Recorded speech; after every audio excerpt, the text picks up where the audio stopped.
Heineken can do this because it refreshes it. Papa, papa, papa, papa. Other beers cannot reach.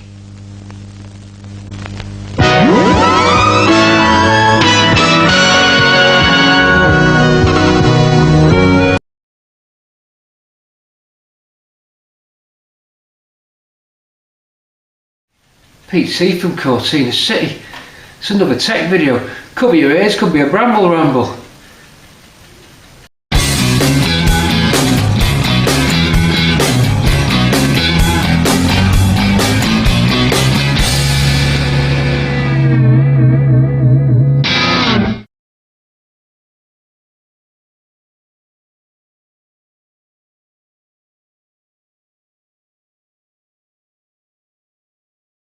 I'm Pete C from Cortina City.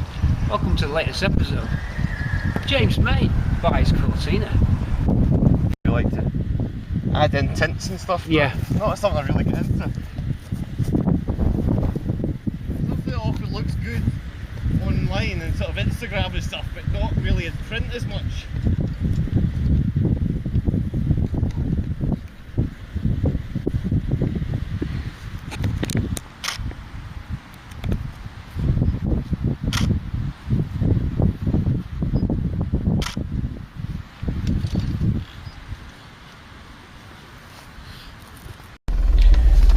Yeah, speed, did you say 50, 40, 50? Yeah, whatever's comfortable, you don't need to go crazy.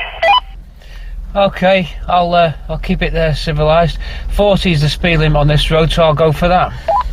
Yeah, that's cool. We'll say go for 2 passes each way and see how that goes. Okay, let us know when you want to start the run.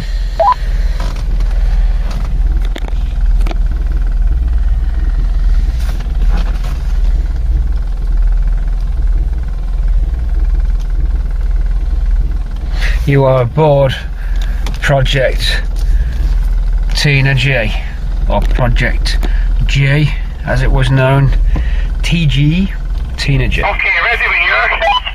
Alright, we're going to start that first pass now. Hold on. We're doing a photo shoot and we're in Tina J. It's drive. Everyone wanted to see what it looked like. This is what she looks like. She's rough and ready. Not quite concourse, not quite mint, but a tidy base to work from. Here we go. Some people want to see a raw Cortina interior as is. Some basic restoration went into this car. Headlining, new seats, some inner and outer sills in the 90s, 94, 95 they were fitted. Tina G's got a few little things, LED bulbs, a couple more things. Our photographer's just at the side window, we better have a chat with him. In a rare shot, Tina G and Ruby together, all part of a classic Ford photo shoot. Tina G then, quick look around before we put him back into storage, or her back into storage. As seen on Top Gear, not much has changed. A little bit of mildew, what do I look backwards, bit of mildew and mould, but nothing too crazy. Interior's still got the same smell, just right. So that is Tina G holding out. Some little bits of corrosion around those bolt fixing points for the C-pillar trim. We're going to have to keep our eye on that. Don't forget, this is 20 odd years old since I did a resto. Well, at least 10 years since the mini resto, and then another 10 years before that on the resto I did. So I had 2 little restorations. It's as good as some of the newer cars I've done, which is quite disheartening considering I've not done anything like as much work on this one. But just listen to this bad boy. Oh, it just sounds and goes really well. Really quiet, and I wish I could get all my Pintos this quiet. I must have been doing something right in them days. It's absolutely tick free. So listen to it.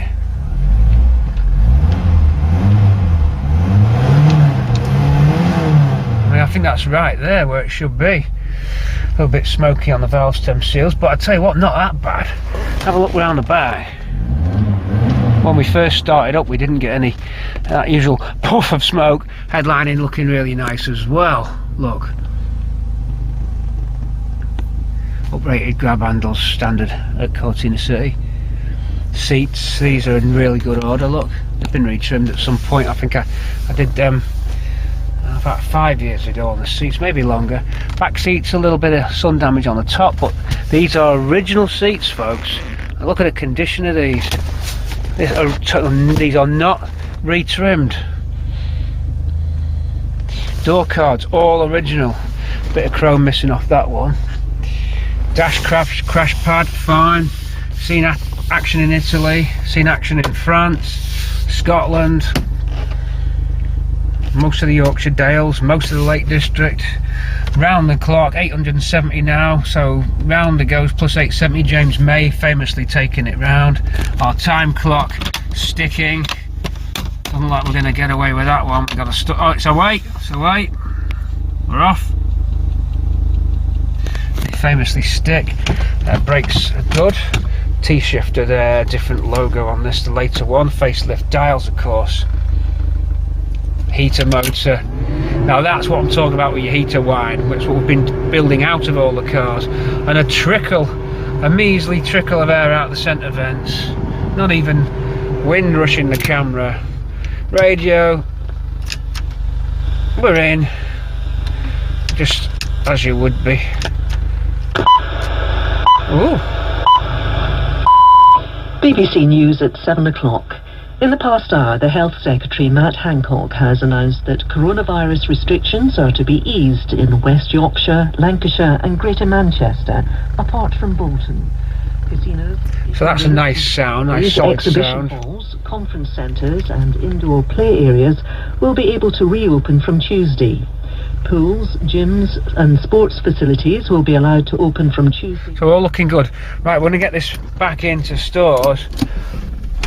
I'll have a quick little look around, only a quick little look around for you, but it's in very good order.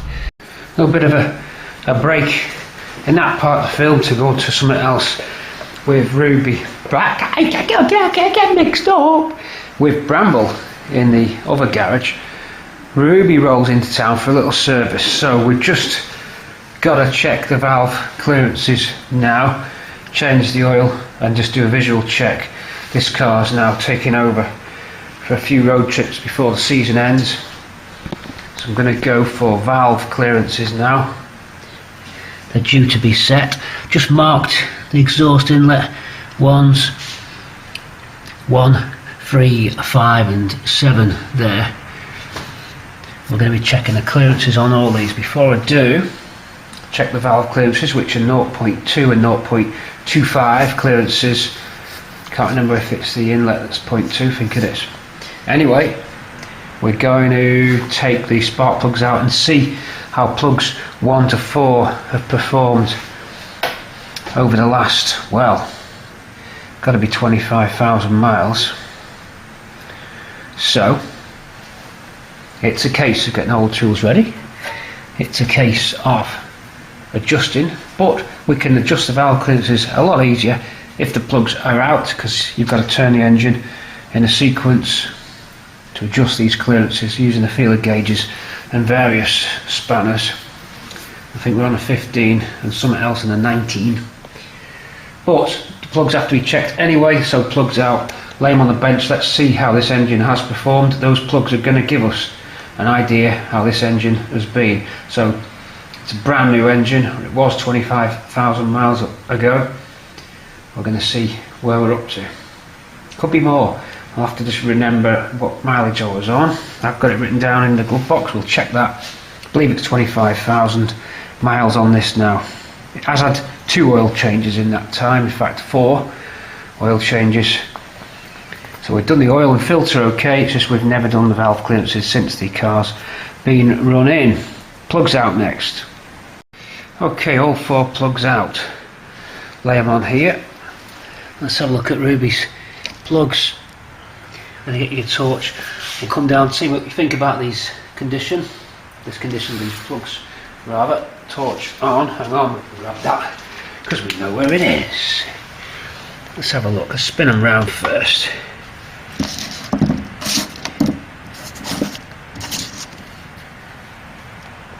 In we go. looking for a light tan colour with minimum deposits. I think that's what we've got there. Let's get the torch in a really good place. There you go.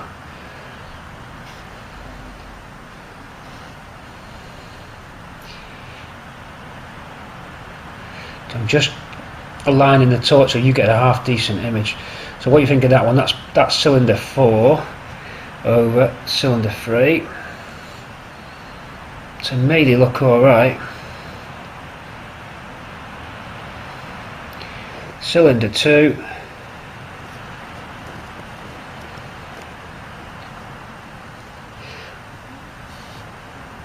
I'll photograph these as well. They look okay. Could be something on the end of that electrode there. Maybe a little bit hot, perhaps. Could be a little bit hot. Let's get you in a little bit closer.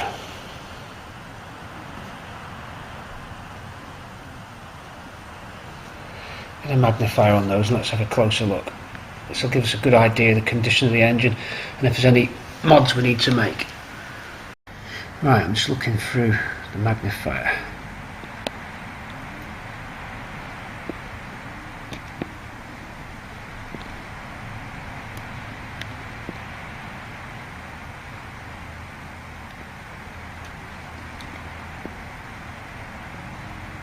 What do you think about that for plug 1? Move you across to plug 2.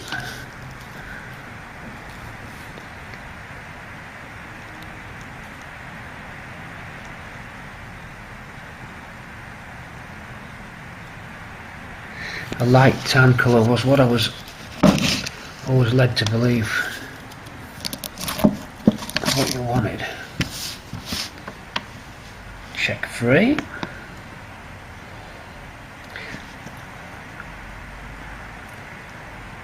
To me that looks good. Check 4. I'll leave the camera in that position because it's picking it up pretty good. 4 then.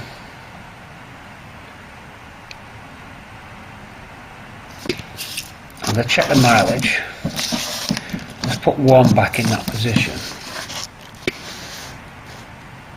It's just because the light's got a good... What did it have? There.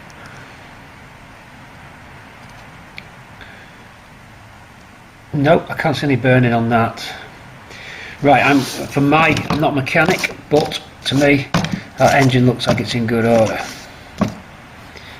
I've not seen any damage, any problems on those.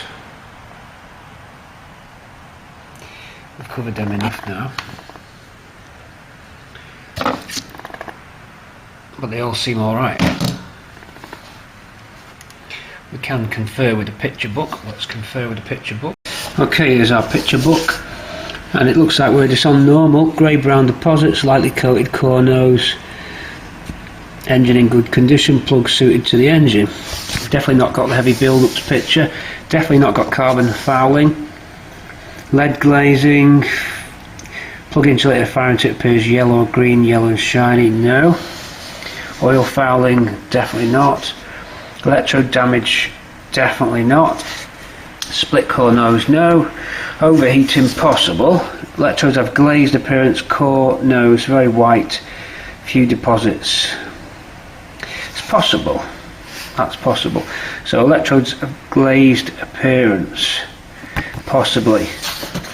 Normal. Grey brown deposits, lightly coated core nose. So grey brown deposits, so between grey brown deposits on normal and overheating. Definitely not heavy deposits. Let's go get the plug and have a check. When I say get the plugs. So electrodes have glazed appearance, core nose very white. No, this is a tan colour. The closest is that one, which is normal. Grey brown deposits, lightly coated core nose. It's got to be that, so I think we're okay. This one's got rust on it. That's because water sits in the recess, and I did wash the engine down with geyser and a little jet wash into the area around the manifold when it was cold. It's probably that. Okay, next job, turn the crank. It's going to be easy to turn the engine over now because we've got the plugs out. They needed to be checked anyway. And then do the 0.2 and 0.25 on the feeler gauges for the clearances on the valves.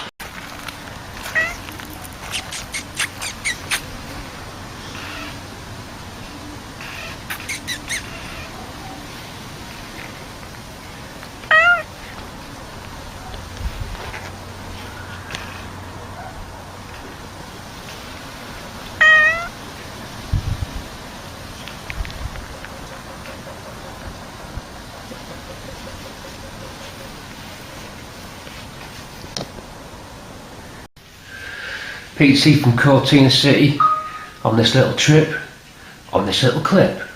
Let's talk speedos.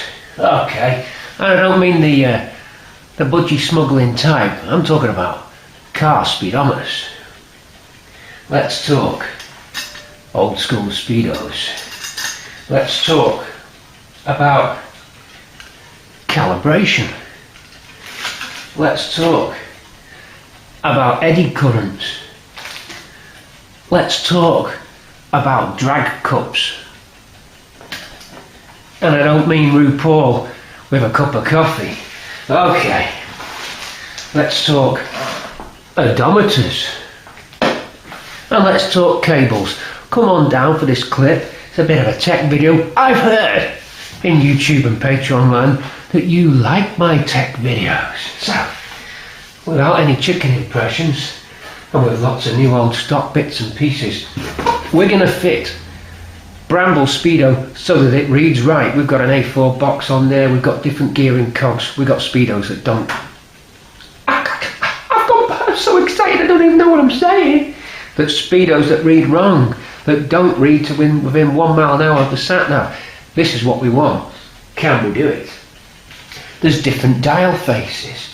There's all sorts of things to consider. Here's a Ford Cortina Speedo, slightly damaged but new old stock. What we want to do,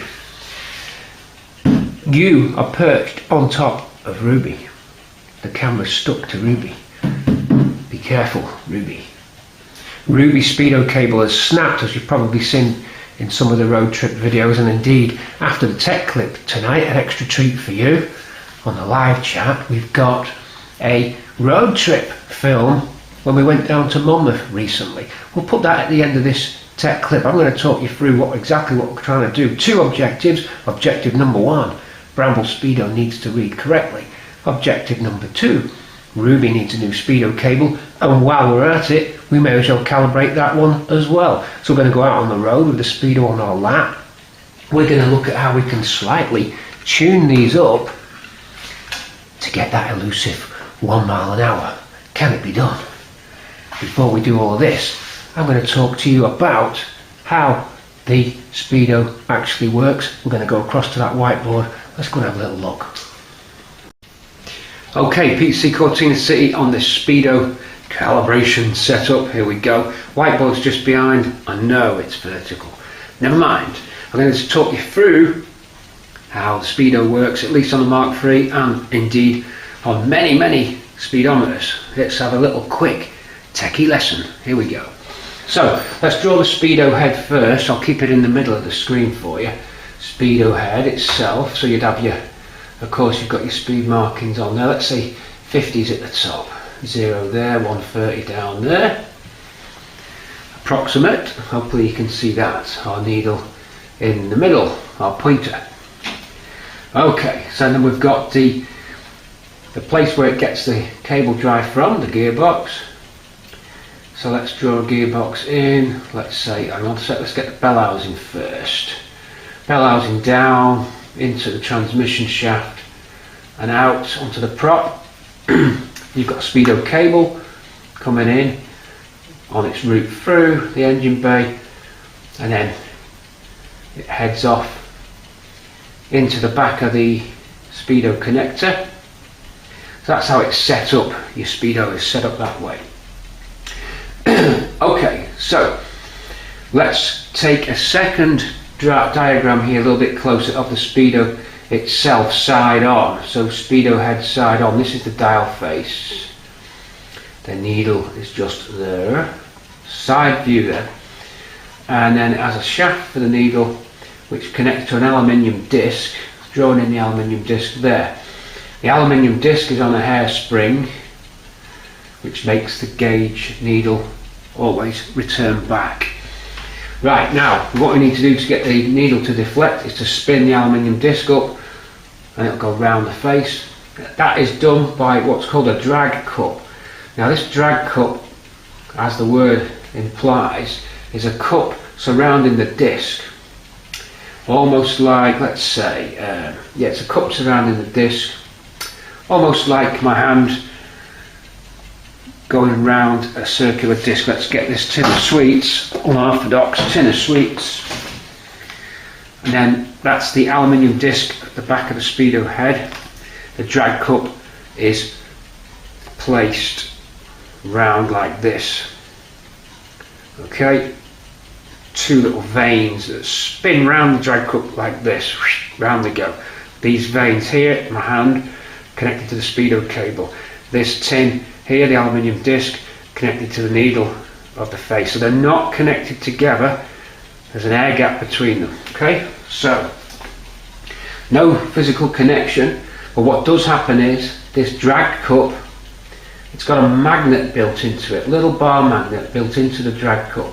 And what happens is when this drag cup spins, the bar magnet induces in the aluminium disc what are called eddy currents. And like an eddy in a stream, it swirls. You get these little swirly electrical currents begin to get generated inside the aluminium. Now aluminium conducts electricity, so what happens is the magnet induces electrical currents into the actual metal, and because of electrical currents, they, by the nature of electrical currents, they give out their own magnetic field. So whilst you wouldn't think aluminium could be magnetic, it is if you start putting electricity currents into it.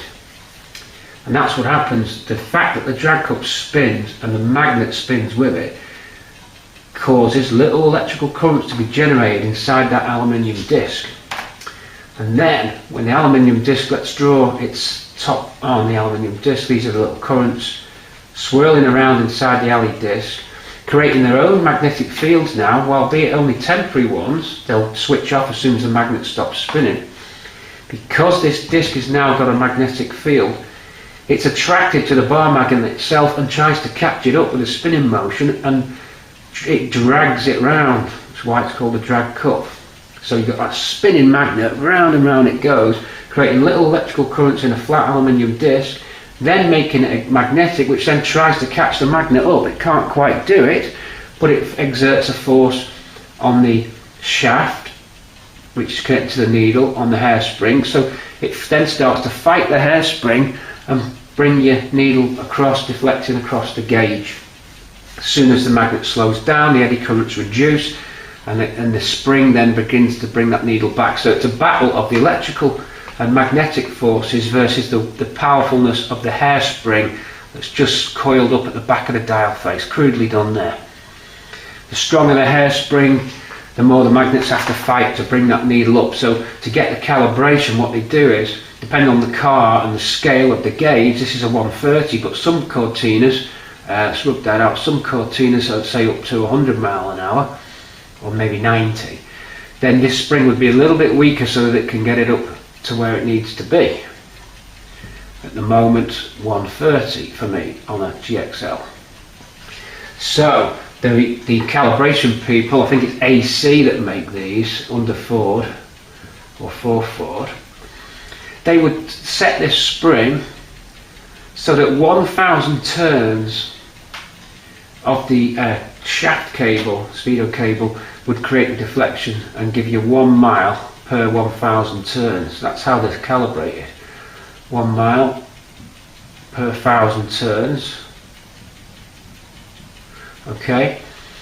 Most Cortina ones, all the ones I've seen, and probably quite a lot of gauges out in the market in the 70s, 80s, perhaps even so much up to the 90s, were calibrated such that on the odometer, at least on the odometer, so your digits for your odometer here, 1,000 rotations on the cable give 1 mile on there, and the whole thing's set up that way.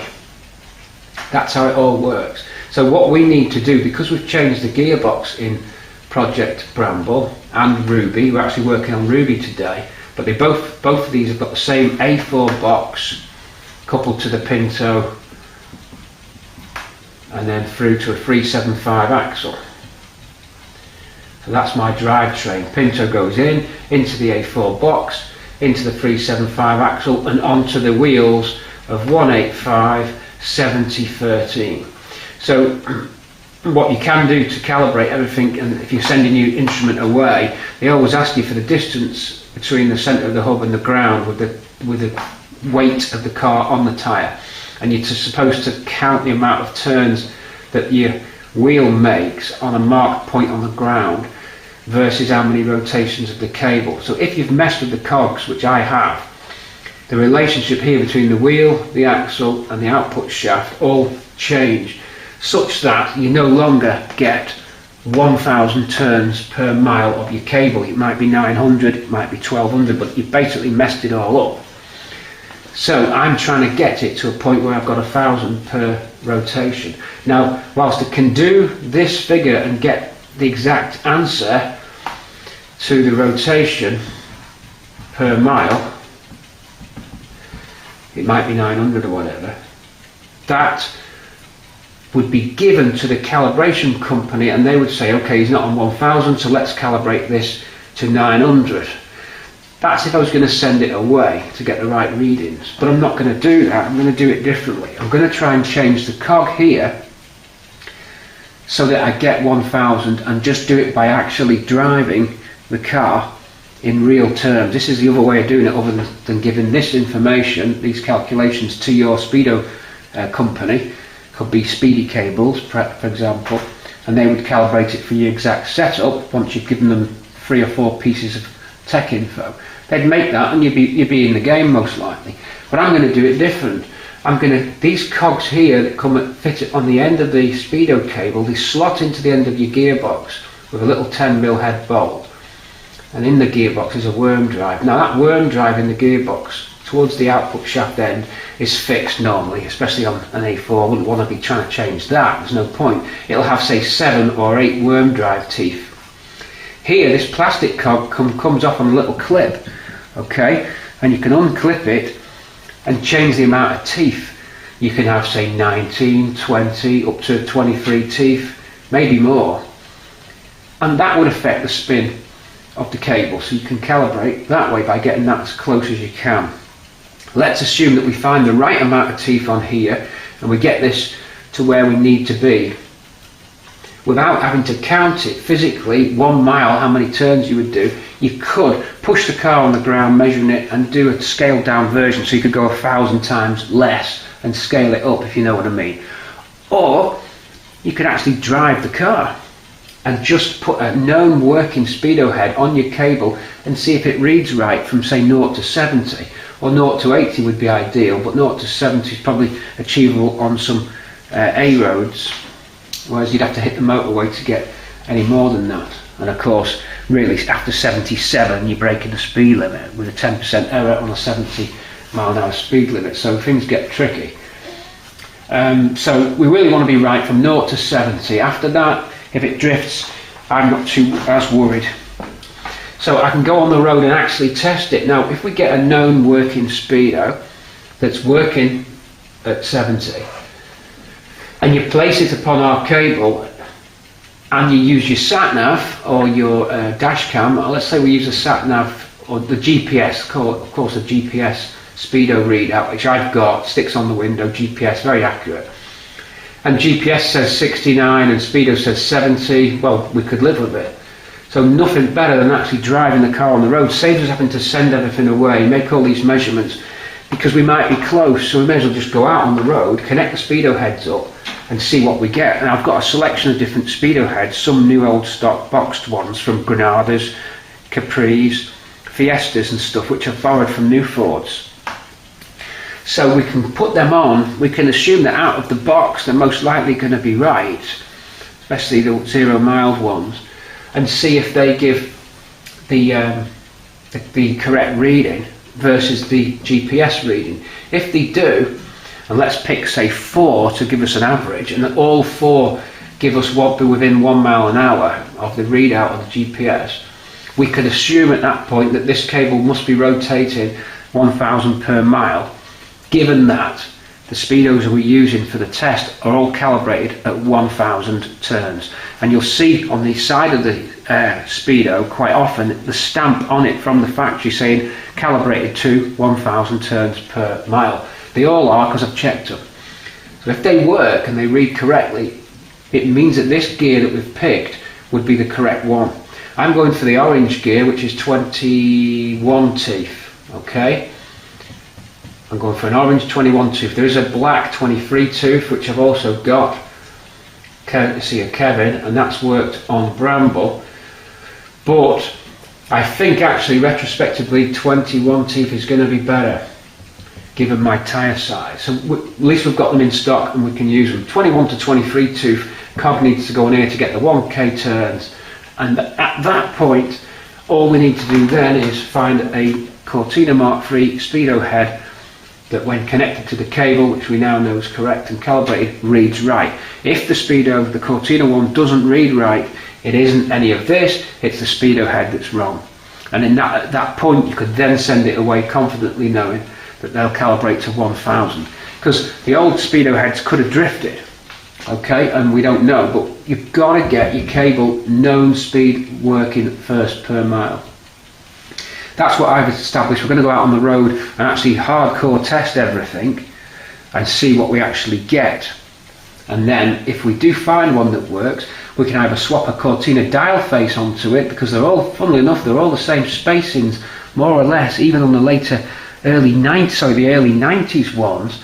The spacing and the construction, the metal frame side on here is like an aluminium frame, 2 bolts hold it into your cluster. Needle face gauge there, that's side on. All this aluminium body and everything, even the connector at the back, the Speedo connector, they're all the same. They've not changed it, at least up to early 90s anyway.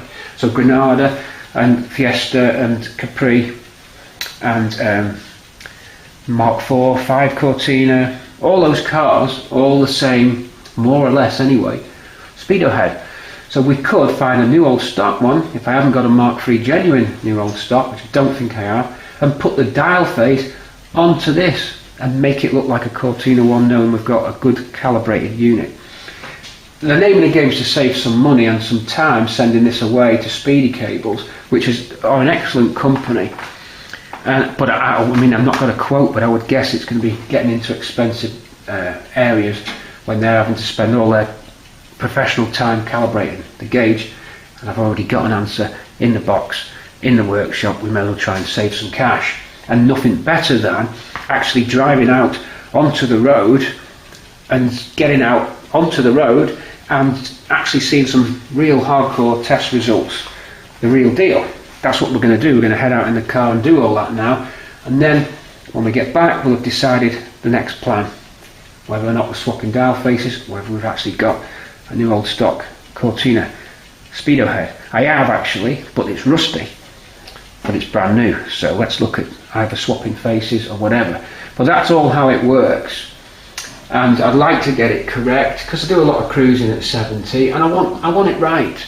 There's no point, you know, always going around saying, well, yeah, my Speedo's 5 miles an hour out. It doesn't need to be. It can be sorted. So let's go and do it. Pete C, Cortina City, on Speedo TechVid. Okay, here's a Speedo, and there's where your cable connects. That'll go down to the gearbox. Here's the drag cup spinning, look. So as that rotates, you might be able to see the magnet.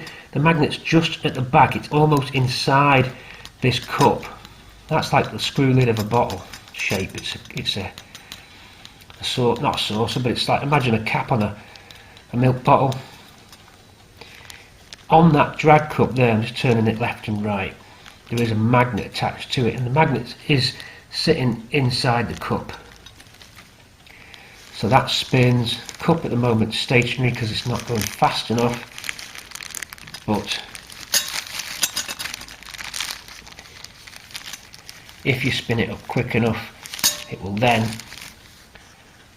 produce a little electrical currents in this metal. Then those electrical currents, by the nature of electricity, become magnetic, and they get attracted to the spinning magnet. They try and catch it up, but they can't quite catch it up because they're fighting the hairspring and they've got air resistance and other forces involved. But it does create a turning force enough to go against the spring which is holding this needle down, and starts to drag the needle up, and there's your deflection, and that's your speedo. At the same time, there's a physical connection between the speedo and the worm drive here for the odometer. That's not connected to the drag cup. That's a fixed amount, which is why it's 1000 turns per mile on your odometer. That is fixed. So they do that. That's simply purely mechanics. No eddy currents involved in your odometer. It is physically connected to the gearing of the cable. So if, in other words, if this drag cup was completely destroyed, your mileometer still goes up. It doesn't need that to create the miles. That's just the speed. So the calibration of them is set at 1000. One of them will be stamped. Yeah, this one is. There we go, 1000 turns per mile. That is a stamp there. Some of them have dates on and stuff. There we go, we've got a date on this one. We've got Feb 22, 1975, I think. 1973. Feb 22, 1973. What's this one? Any more dates? That's a clock, that's no good. There will be. Well, all sorts here. Different cars. Mark 4s and 5s. Granadas. There's all sorts. But they do have those dates on them. Later ones, this is an 80s type one. There's the operator that calibrated it. Operator 0. 18th of the 1st, 1994. So this is very late. Shift D. I'm presuming that's 18th of Jan 94. So that's a late 94. I wonder what that could be. See, in 94, this is the technology. It's not changed in 20 years. Look, almost exactly the same. If that is 94, it doesn't look. It looks like 80s to me. It must be. That seems too late. We'll look at that. But look at the difference between the two. Not much. Nothing's changed until they went electronic. And the spacing on it, the screw spacing on it, is the same. So you could bolt that into a Cortina and it would work out of the box. Look, even that dial face is the same. Diameter almost. If not, you could easily drill these rivets and place this face, because these needles pull off that long clip. You just got to be careful when you do. And then you could put that, and that would be then Cortina. Okay, it's got a yellow 1/10 of a mile indicator as opposed to white. I suppose that's an OCD moment. You could change the cog if you really wanted to. But what I'm saying is this: is that nothing much has changed, and the only thing I've noticed in terms of us getting this calibration sorted out is that the dial markings are different. So something inside here, it's got to be the hairspring. There's a hairspring, look. You can turn that little adjuster and that will affect the tension on the hairspring, which will affect the deflection of the gauge. Look, these move. Look, see that one's moving? But I would be very careful because these will be set correct. It'd be a shame to disturb the calibration of one of these if we can get away with just using it out of the box as it is. The Cortina one, this one, may just work. This is what I'm saying, we're going to get out on the road and try all this. It may just work as we are now. I know that Brambles isn't working, it's reading over, and I have tried different speedos from my Mk3 collection of speedo clocks, and none of them I could get to work correctly. They're all 5 under, 5 over, one was 10 over, none of them were right. And I've changed the gear cog down now and I've got a bit closer, but I still can't get exactly where I want to be, and I don't know what it is. So that's why I ended up digging these ones out. Okay, we went up to Mk3 Ford and got these. Now, because we don't really know how it's going to pan out, we're going to take all of the speedos with us on the road and see if anything comes in as any kind of pattern. We're looking for patterns, we're looking for clues, we're looking to see if we can get a speedo that works with the sat-nav speed. If this one, this Cortina one, gets within 1 mile an hour, then we're done. But all of this is immaterial, we won't be using any of this, it's all gone because we're just working, but I don't think it will. Simply because that is not for an A4 box, and I'm running an A4 box with 185 CLR 185 70 13. That is not a Cortina wheel, so the distance between the hub and the ground is not going to be coming into what they want of 1,000 turns a mile. Yes, you can change the worm drive and try and get it there, which is what we'll try and do, but let's say we can't even get it with the worm drive and the gauge is always going to be out at 5 miles an hour. That is when we start looking at these. Look at the faces. Look at Rod Stewart and the faces. Look at this one. Let's just squeak out of the way. Earlier on, the numbers match. The 20's in the same position, the 30's in the same. As it gets to 40, this is Cortina Mk3, this is Granada, I think. Look at where they change. 40's almost in the same place, but 60's starting to come in earlier, and 80 is 70 on this one. So the scaling on these is different, yet earlier on it's the same. And now this does reflect what I've been finding, whereby you can get, because I have gone out on the road about 3 weeks ago trying to do this, and I had to leave it, but I found that you could get it by turning the hairspring, by the way. You know what I mean by the hairspring, that. You have to pull over, get the speedo out, get a screwdriver in, turn the hairspring, and set off again. I found that I could get it between 0 and 40. Perfect. By doing the hairspring, but as it got up here it would lose it would never get up to speed, it would be too slow. And that's curious because this gauge brings the bigger speeds in earlier on, and if I didn't have this at that point when I was testing this, by the way. I only had Mk3 stuff with me, that's why I've got this stuff, that's why I'm going back on the road with these different types of clocks, because this face would have actually been reading, because 80 was 70 when I was out on the road, 60 was 70, sorry, 60 was 70 on the Mk3, it wanted to be at 70, so if I was to use this speedo head on this face, I would have had 70.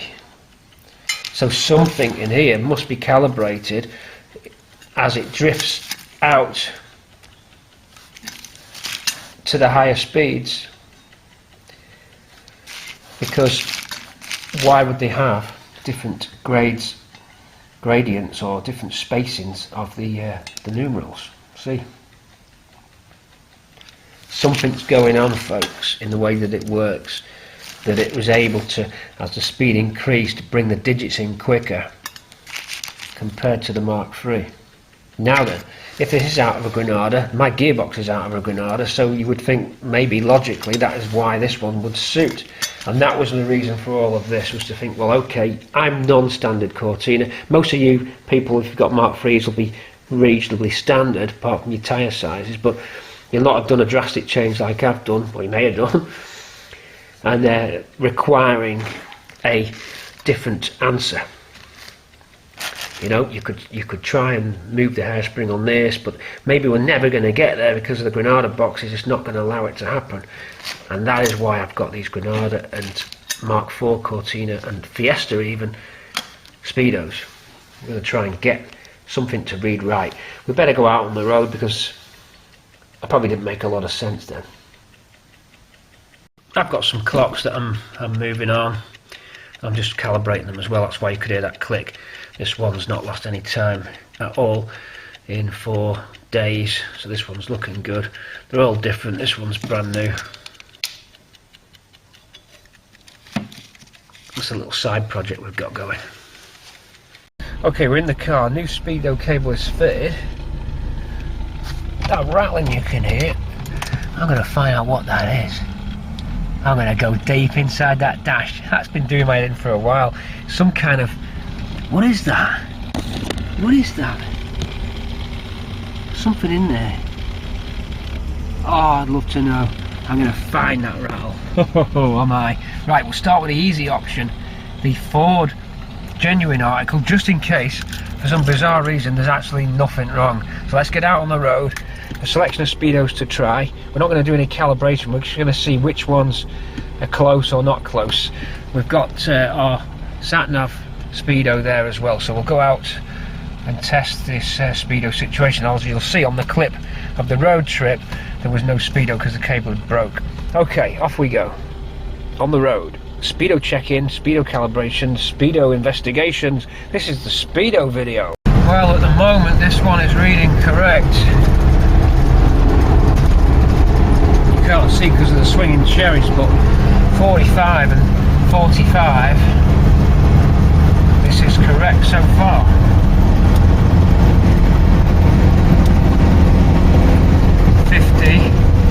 And 50, it's bang on this Speedo at the moment. Curious, very curious why that is. Because the drive cog I've got is an orange drive cog in the gearbox, which I wouldn't have thought is correct for this, but I'm very curious. We may lose it when we get up to the 70 zone. There's going to be no real way of testing that except by going on the motorway.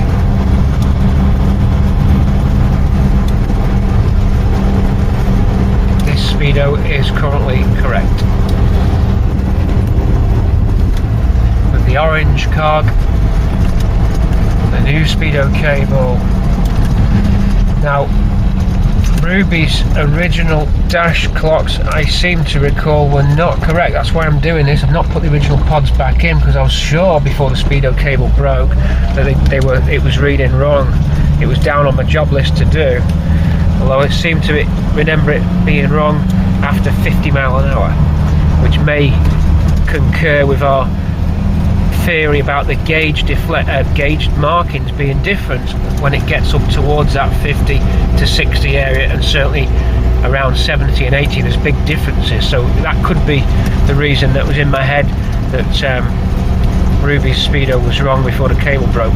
Certainly Bramble's Speedo was way out, so we're working on that as well. Here we go. Gonna set my car speed at 50, put the cruise on,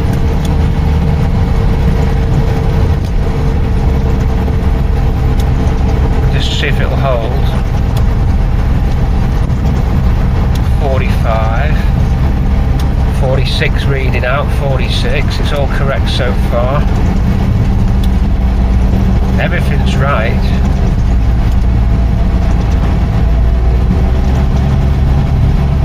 40 is 40, it's working.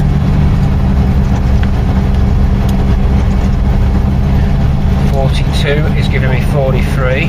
This I'm happy with so far. We need to get it up to that 70 mile an hour mark, or at least we'll know if it's bang on at 60, it's starting to look good. I'm going to report back when we're on some longer roads. The weather conditions aren't the best for this. But bear with me folks, Speedo testing. Well, it's bang on at 20. Nothing behind me, I'm checking my mirror. 20. 21, 20, treble 20, 20, 140. Take your time and just think out, stay out of the black and in the red. Nothing in this game for two in a bed. 20, treble 1, treble 20. Okay, let's go for 60. 50.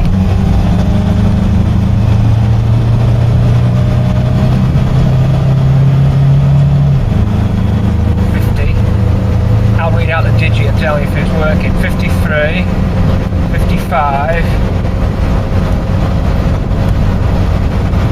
57, 59, 60 and 60. Bang on the needle at 60. That's all we can do. 62, looking good so far. So this, we've done the right thing and just started off with a Cortina one, but it didn't work out in Swampy. I know that's a manual gearbox. It didn't work out recently in Bramble, and that's the same gearbox.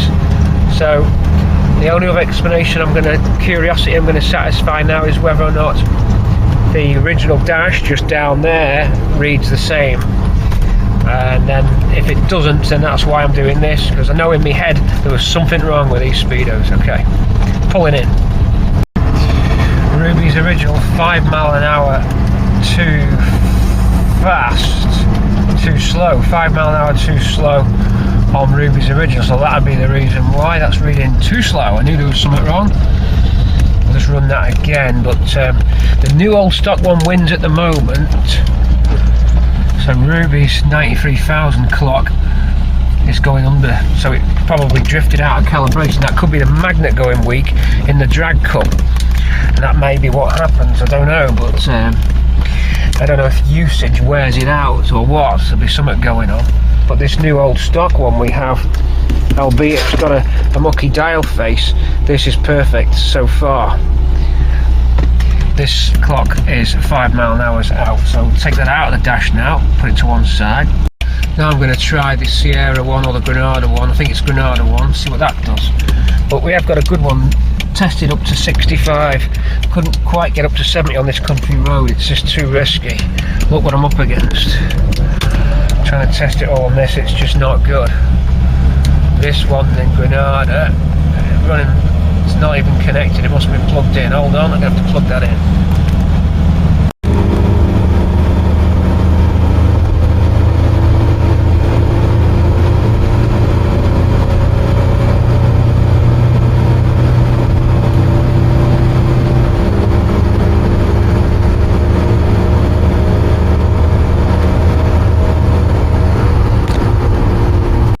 Okay, that Granada one is correct. So these new old stock ones are coming in correct. That tells me that the RPM of the cable is correct. In other words, the cable's doing 1,000 revolutions per mile. Because if it wasn't, these out of the box Speedos would not work.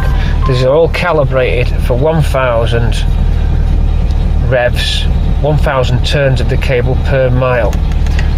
So each one of these should read right no matter what you put into the car, if that cable was set correct, and it is.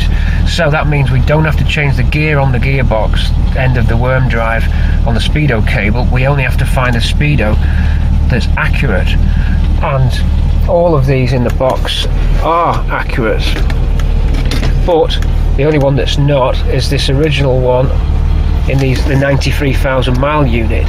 So all we've got to do, keep the Cortina one and just change the face across, drill the rivets, swap the face and put the Cortina clock into that pod. We don't need this Granada one. It was nice to have it if we needed it, but it doesn't look like it. It looks like we are good to go. 1,000 turns per mile. So we've got a 21 tooth orange cog in the A4 box on these tyres, these 185 70/13, and that seems to be it. Because this was reading wrong, I assumed that it was my automatic gearbox and tyre size that had made that read wrong, but probably what it is that's never been right no matter what car you put it on, and that's thrown me. So we know where we're up to. Orange cog on the cable, a new old stock unit for calibration reasons. Don't use an old one because they must drift. and that's it.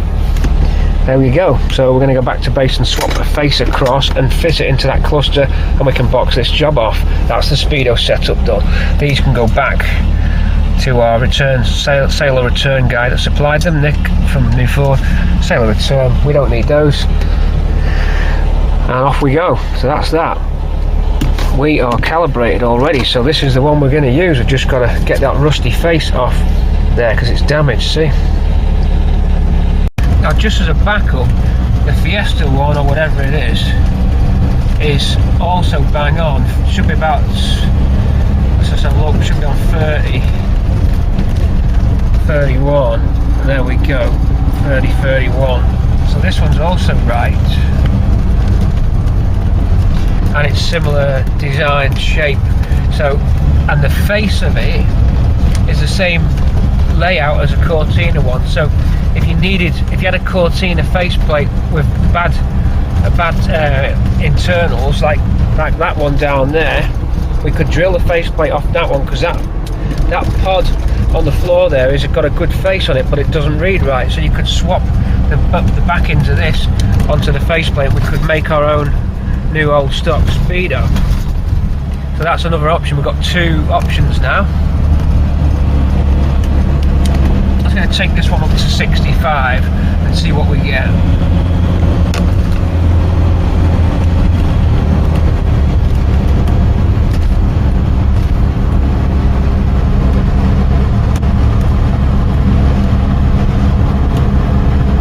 .45, 43, 44, which is correct.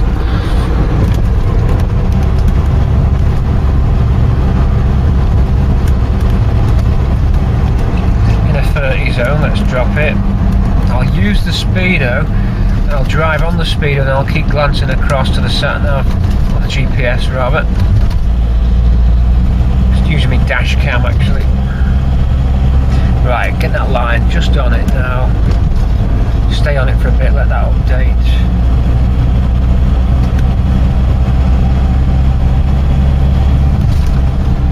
.29. So this one's just around there, 31. This one's okay. I'm going to take it up to 65. Okay, we're in the 50 zone, and 50, and hold it, it will go. 50 and 50. That's the Fiesta Speedo with the same scale as the Mk3 Cortina, so we can use the back off that with a Cortina plate, and that should get us in the game if we need to. Well, as I say, we've got both options, so we're good to go in the 50 zone with a cruise on, of course. Stay in at 50 exact. There goes 50 again.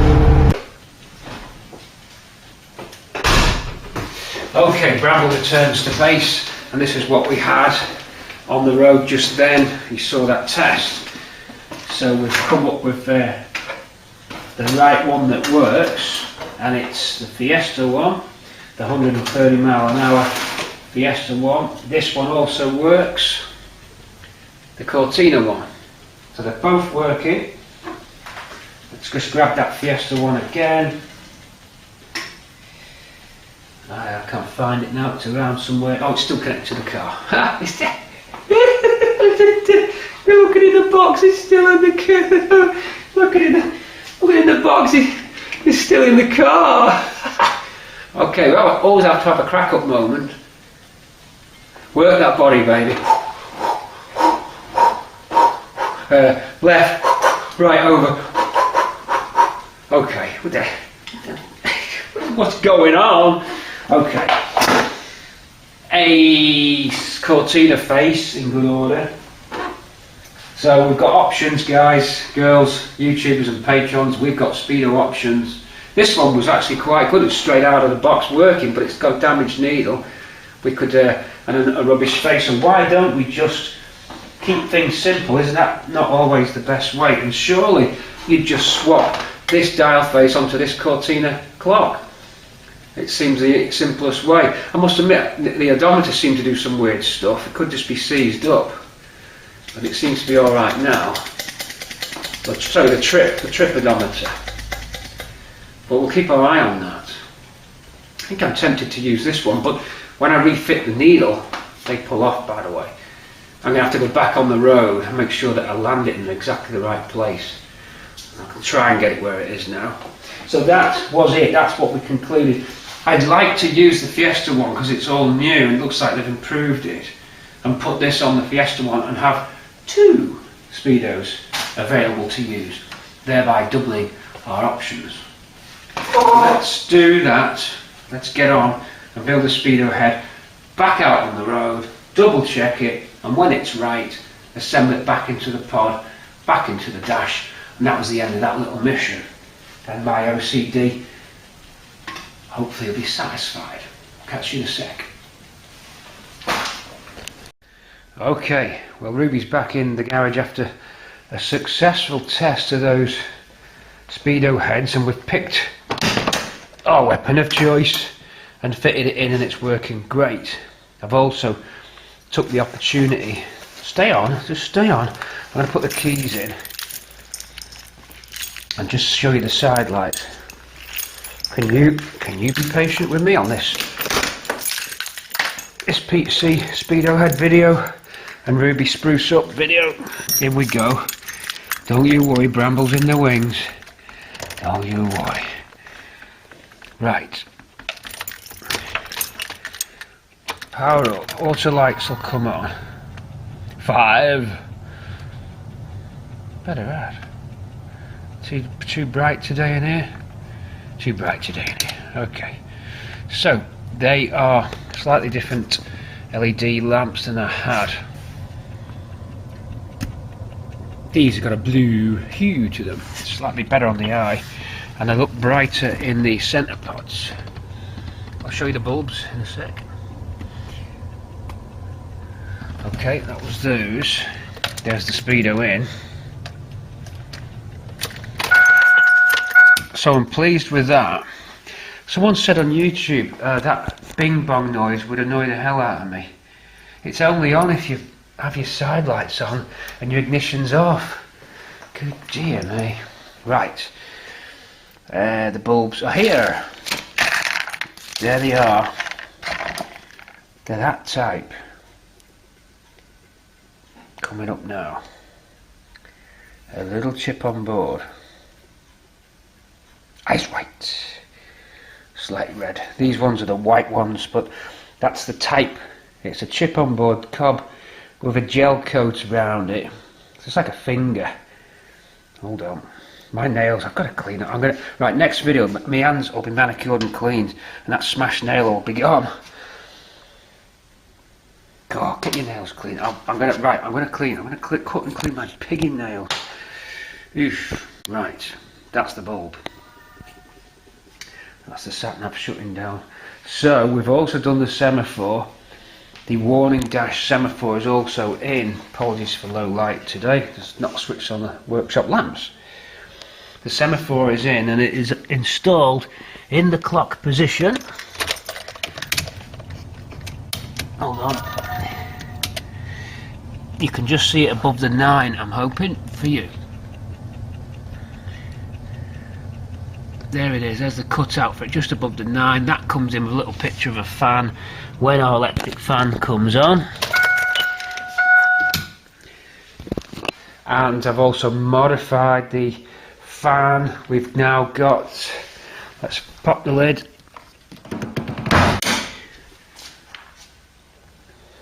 We have now got, if I can do this with one hand, key in the other hand, shoulder under the bonnet, it can be done. I've just come out at workshop, that's why I'm not prepared, because I've got something to show you that's important in a minute. Engine bay, just altered. See, you get on these power steering the quite tight clearance on the bottom hose, so what I've used is I've used, although it is in darkness, I'll show you this in some light later. I've used the metal tube that comes with a temperature sender for the electric fan as a kind of protective bit. In other words, the belts go over the metal pipes. If they do flex and touch, it'll only be touching the tube, not the rubber hose. But there is enough, there's a centimetre clearance, it shouldn't touch, but if it ever did, or the belt snapped and started whipping out, it'll whip out onto an aluminium tube as opposed to ripping through this. Or the lower hose, as I should say. Because if the belt goes, and it starts to flap out, it could take out your water pipe. I just thought, well, may as well move that sensor. You can just see it. I'll get the torch on there in a second. If I didn't have the torch in the kitchen. We're not organised, are we? You're going to not mark me down for this. Right, that's done. I think there wasn't anything else. No, I've fit the mechanical fan back on. Reason? Hold on, it's coming up. The reasons are coming up. Just touching the fan there. It's in blue. You get them from eBay. Should be yellow, but you can't get yellow ones. So a blue fan goes back on. Reason? Without a fan, the electric fan is running most of the time. It's noisy. It doesn't sound like a Cortina. You drive around and you everywhere you go. I thought, well, yeah, it's doing a job, but it's running on probably at least a 50%, maybe 75% cycle. In other words, 75% of the engine's running time has got the fan going. The ram air doesn't seem to always knock it off. Now I've got the semaphore on the dash, I'm able to see the cycling of the fan, and it should be the duty of it should be a lot less for this reason. Mechanical fan's been refitted, and the thermostat controller setting for the electric fan has been set so that it comes on just over half. So in standing traffic, after about 5-10 minutes it'll cut in. As soon as you set off, the ram air drops it back out. I've tested that and it does work, and that is how I would like my fan to be, not permanently running. Because if you think about it, a lot of people say, right, you get 4 horsepower, 5 horsepower saving by fitting an electric fan, but you really don't. The net saving isn't that, because you're putting power on your alternator, which then is the same loading as the fan is in the first place. The only time whereby you would not need the fan is where it's overcooling itself. You could argue that ram air on a motorway would negate the need for the fan. But if you think about ram air, the fan's going in reverse. If the engine's pushing forward, it's only turning on the fan as it would a turbine. So I don't even know with the pure physics, and if you work to calculate it all out, whether there is an advantage with having the electric fan versus the mechanical one. I don't think it would be 4 horsepower. If you equate the horsepower to kilowatts, you know, you're going to get some calculations, going to be some mathematics, and there'll be some curves, performance curves, where there's a sweet spot. And I'm wondering if the sweet spot for a Cortina is a hybrid setup like we've got here, where you've got the mechanical and the electrical. Because obviously, when you're in standing traffic, on a very hot day, yeah, you could possibly not get enough cooling power from the low tick over of the engine with its mechanical fan, and then that's where the electric kicks in and assists it. Or if, for example, you've got the oil cooler creating an extra heat loading, which in our case the oil cooler's forward or aft of the, is that aft? I don't know if that's the right term. That's an aircraft term, isn't it, aft? Or is it a shipping term? Anyway, before the rad. So you're getting a bit of extra heat being drawn in. Now, again, electric fan helps there, because the engine could be struggling compared to a standard setup where there is no gearbox cooling fan fitted in the front. So these factors come together. Now, I'm going to go what feels right to me, which is what I mentioned, mechanical on, and then a nice cycling effect of the electric fan when you're at standing traffic, and then as soon as you move off, the ram air should drop it out, and you find that nice little crossover point. You probably find the fan's not on for most of the time. and indeed we're going to be able to monitor that because we've got the semaphore fan indicator fitted into the dashboard. If you didn't know what the semaphore is, if you've not watched all the films, I'll show you what I mean by that. What I'm going to do, I'll just quickly, we have covered the semaphore. Let me just switch on the house lights. Don't hit the jack with me foot. Right, the semaphore. I'm going to use the whiteboard, or I'm going to use a piece of paper. Wow, good question. Bit of old mouldy cardboard perhaps? Yeah, a bit of old mouldy cardboard next to the Speedos. On the dashboard clock I've drilled a hole, and behind the hole is a little picture of a fan blade, like this sort of shape, you know. That's CND, what are you talking about? Yeah, that. Looks like two spoons, looks like that looks like the sign for the Free Fishers pub down the road from us. What the? No, that's looking like a fan. Well, you know, don't be harsh on yourself. Right, a little logo of a fan on a label, and it's stuck on a semaphore. So remember semaphores off the railways? A sign like this on a pivot point on a post by the railway, clicks up and down. I've made one for the back of the dashboard. It's got a picture of a fan on it, like this. Metal tab, fan stuck on there, hole here, and what happens is, here hole, hole here, here, this solenoid, little miniature solenoid from a model making kit off eBay, pulls it. This is black vinyl, and then to the left is the semaphore. So normally black vinyl is showing through the hole, and when the solenoid activates here, which I've mounted just behind the clock, it pulls the semaphore into the window, so your clock then shows the little fan in the window. Our time clock there. That's the semaphore indicator to tell me the electric fan has switched on. Okay, now why not have a lamp? And again, we have covered this, so I hope I'm not going over it all again. Why not have a lamp? Well, a lamp would be flashing and irritating you in the dark and in the day. A lamp should only come on if it's something that requires attention, or it's something which you've just activated yourself and you want the visual confirmation. You don't want a lamp intruding into your normal trance-like state when you're driving, unless you're low on fuel or your engine's about to blow because the oil pressure lights come on. But for the fan cycling off and on, the telltale or the semaphore doesn't obstruct. You search it out. It doesn't tell you, you look for it. And that's the reason why I fitted that. It's a little solenoid and it's connected to the relay of the fan. Post fuse as well, so if the fan fuse blows, it won't come on. So it doesn't just go off the control relay, it actually picks the fact up that there's 12 volts to the fan motor. Yes, it doesn't detect the spinning rotation action of the fan. That would require a Hall effect sensor or an opto sensor or something similar, like you'd get a crank position sensor or an ABS wheel sensor. You'd have to fit something on it to detect rotation. That's a bit overkill. Be nice, but if it's an aircraft you'd probably do that.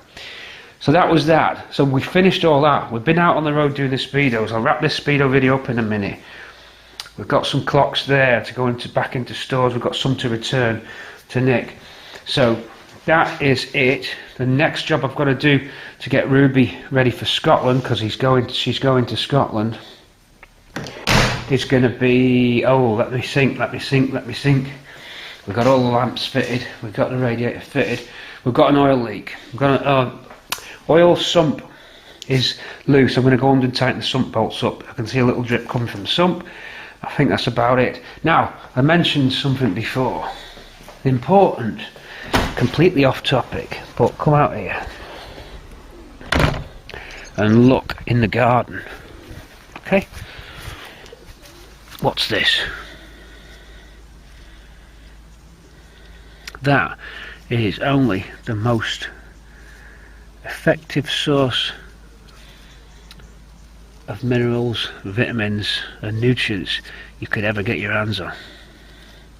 It's a nettle, and I've just been looking up the benefits of nettle tea. While Smoky munches down his bickies and Chelsea barges in for a bit of brekkie, we've got on the hob, hold on, Marilyn's checking, we've got on the hob some nettle tea. Now you might think, let's switch the light on, we have switched the light on, you might think, wow, that's crazy, you've just gone out and got nettles out of the garden, but there's a massive conspiracy going on in the world. They're just trying to stop us from eating normal healthy things and brainwash us into processed foods. You'll get a lot of benefits by, if you've got nettles in your garden, you can freeze them if you want, but you'll get a lot of benefits by boiling these nettles and pouring out a herbal tea. Now you might say a little bit of nettle went in there, but don't worry about that. It's not what you think.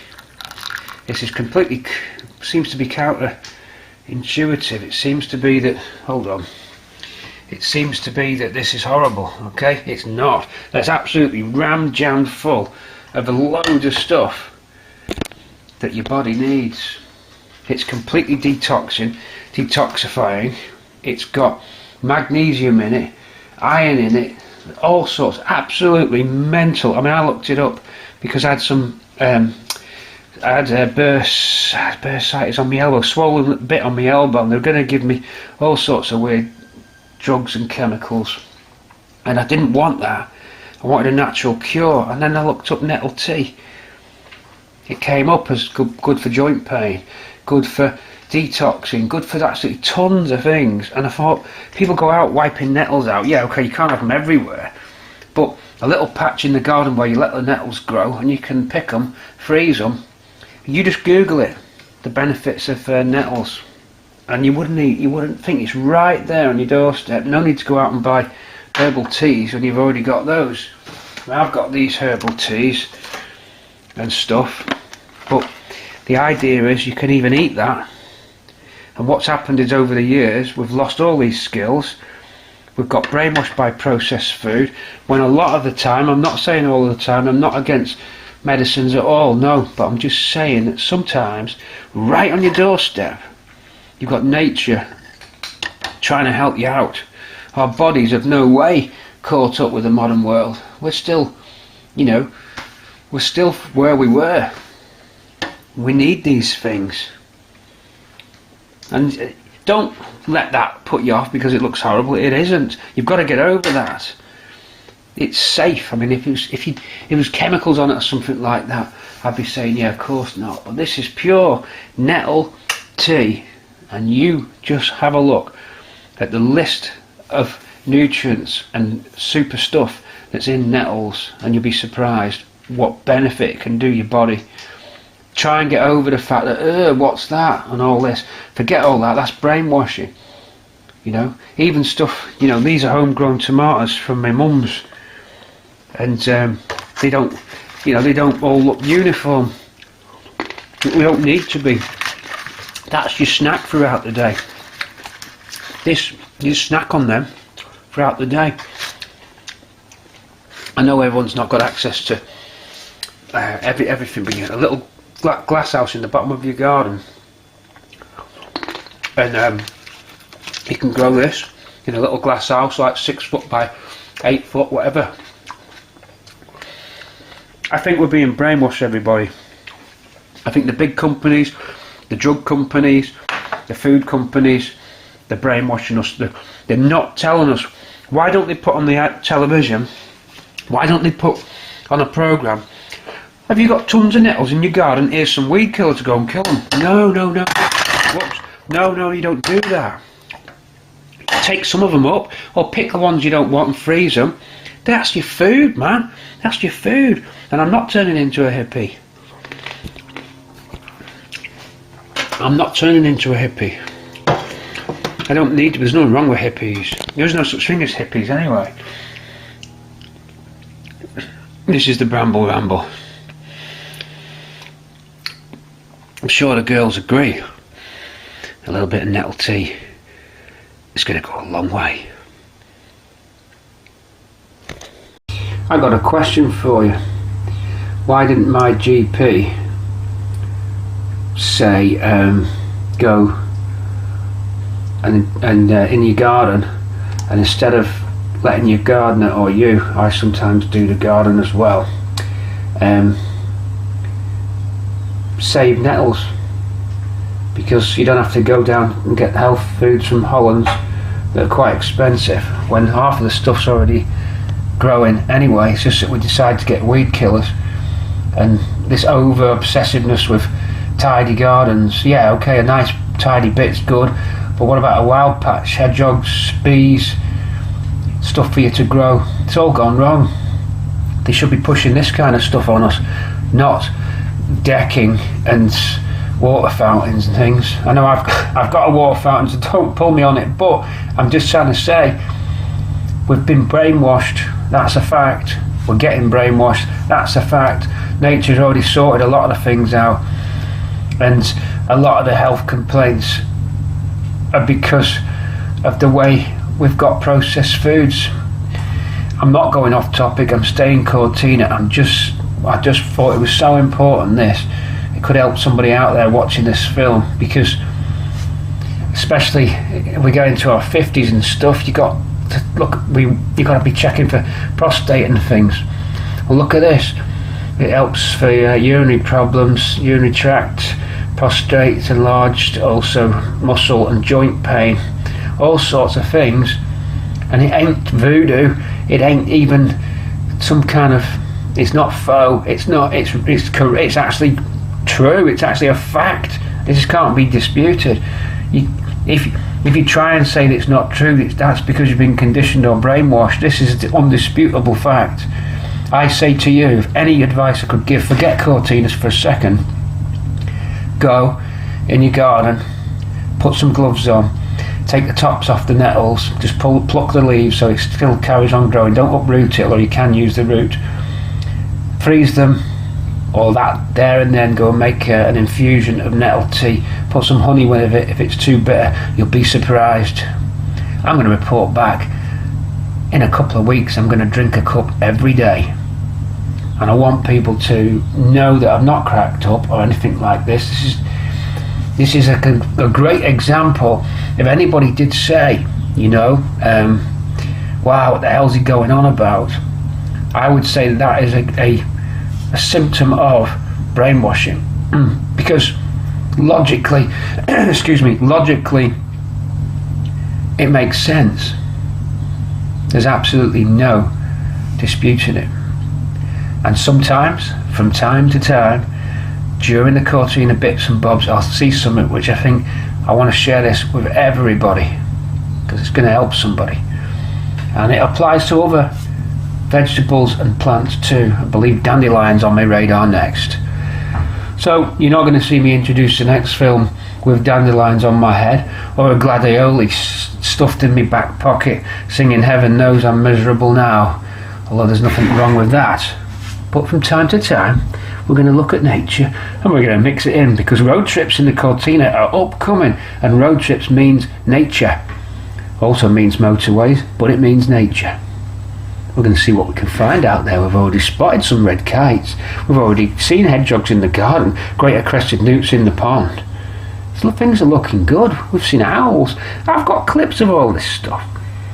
But for now, we're going to go out and do a real Speedo road test on that Speedo and get it up to 75 miles per hour on the motorway, and then do the oil sump leak and get the car ready, and then we'll switch the topic around a little bit. PC, in this strange, unexpected little segment, who just threw you sideways for a minute. Keep on quaffing that lager. Keep on getting them shots knocked back. Not wrong with a bit of alcohol either. A little bit of what you fancy does you good. Good old Bee Gees there. I talked about these drive cogs again because we are on the Speedo part of the video. Before we go under and look at the sump bolts leaking, I'm going to show you these fit the end of the cable, and I'm going to show you the worm drive that they connect to on the gearbox. I forgot I had a gearbox outside, which would be a great little demo for you, just to satisfy those curious minds out there. Okay, here's a gearbox output shaft. That's your spline that fits onto the prop, and there is our worm drive. So the Speedo cable's coming in at the side of the box and then picking up like this, look. See how that meshes in? Different cogs, different teeth, different ratios. So you can see how that's fixed. How many have we got on there? 1, 2, 3, 4, 5, 6, 7 of those. And that turns that, which then connects to the cable, Speedo cable.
PC on a Woody revisit. Not really sure why I'm talking quietly, because there's absolutely nothing at all to worry about. Full permission and full ownership by me of Woody. We've never come back since the purchase, and you can see why. But we're trinket hunting. We need those trinkets, we need those spares. Have the bees gone? This is the $1,000,000 question. We have to find out if the bees have gone.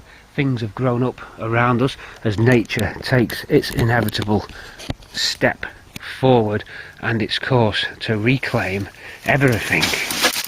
Nature will always win every time. Here's Woody burying itself into the undergrowth with more trinkets than I actually remember. A GXL grill, quad headlamps, someone's repair to the grill there, smashed up and then straightened out. What is it doing in the middle of a mine shaft? There's nothing, everybody. Nothing except abandoned mine works. The whole area has sunk, the whole ground has collapsed. The mine shaft has collapsed, I reckon. Someone's tried to get the car out. Looks like a crow bought it. There's a Stella can, so someone's been since to place the can here. Evidence of a crow. Will the bee's nest be active? That's what stopped us last time. We're on, the bee radar is on, but look inside, folks. Exclusive footage for you. GXL sun visors. Didn't we need those? Wonder what condition they'll be in. Centre roof light early model. See? GXL door cards. Trying to hold the camera steady. Apologies for that. we've got to get some trinkets off. We don't know when we'll be able to come back again, so I've got to get all I can really. So let's do it. So just going to take you over here. So Patrons, enjoy. YouTube in a month or so, if at all. Woody then. One for Wayne Baker. We are going to come back with a posse. Andy the Lens and Wayne and Lee hopefully be able to join us for this. I'll take a few things off, hope we won't spoil it for when you get back, but Woody then. Just look at that. How did it get here, folks? And how similar is this car to Swampy? Sapphire blue, the only exception is this is a 1600, where Swampy was the 2 litre variant. Engine bay really getting taken over by Mother Nature. Has the wide chrome trim survived? Because I could do the piece. Them branches probably been battering at it there, so that's not going to fare good. We'll see.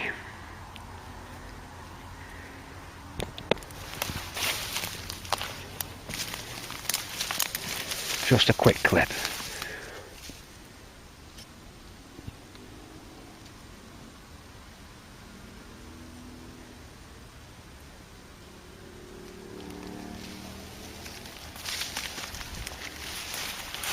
And back round. Wow.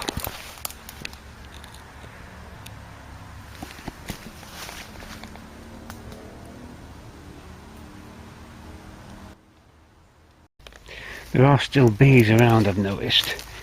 Just had a quick pop inside, and there is evidence of bees, so I reckon there still could be a nest in here.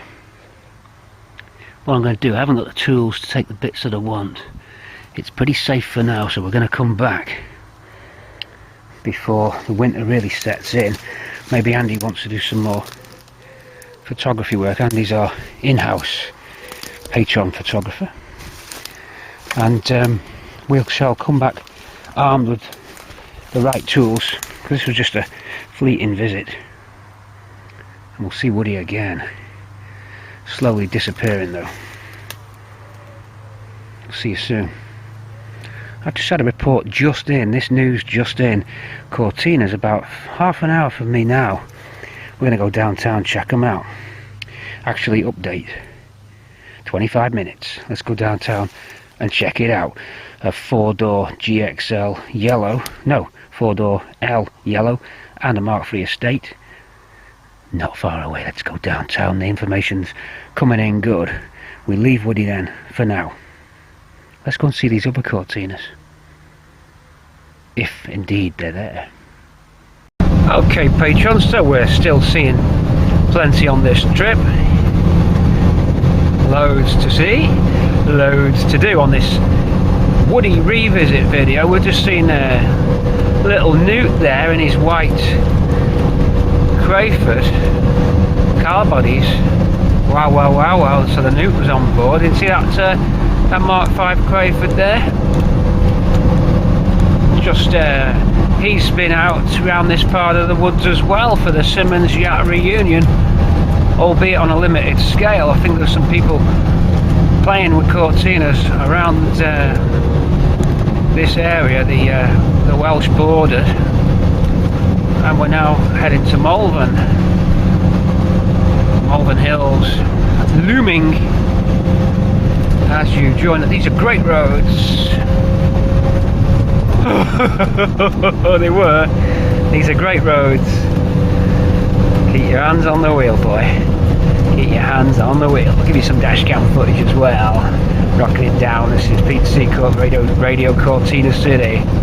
Bringing it downtown and keeping it real for the Patreons.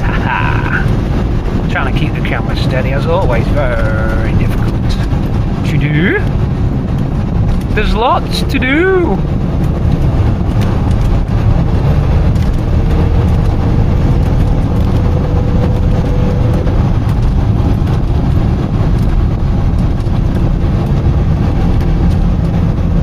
Ruby doing well, really well.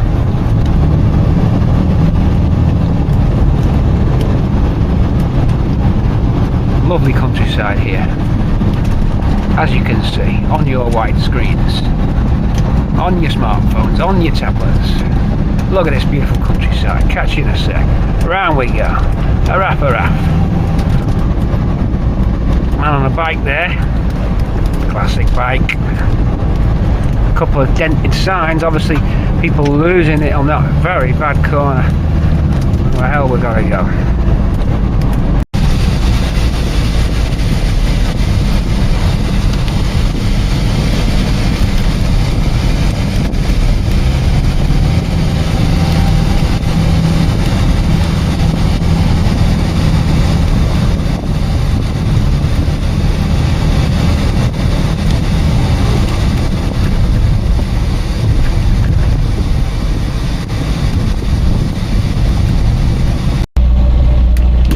Really careful with these animals.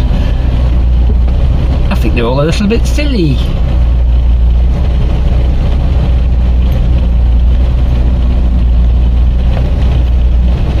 Loads of them, whatever they are. Grouse, I don't know. Lots. Oh, there's a big farm full of them. Don't know what they are. Let's have a quick look.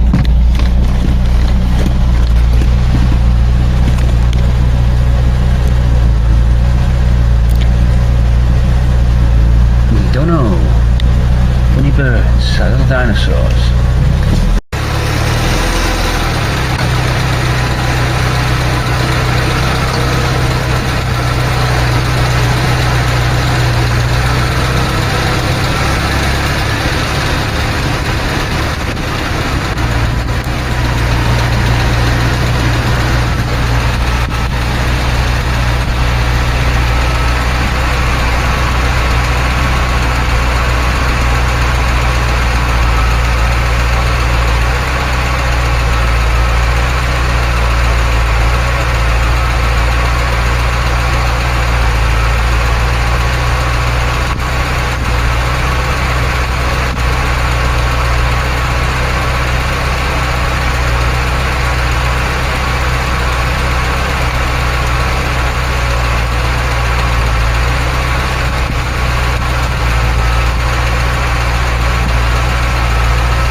I think we've got ourselves a buzzard.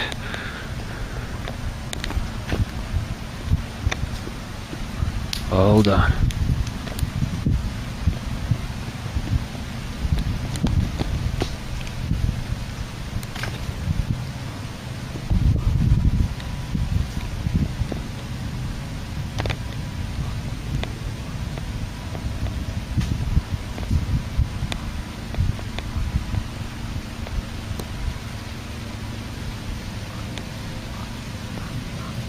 Two. Another one.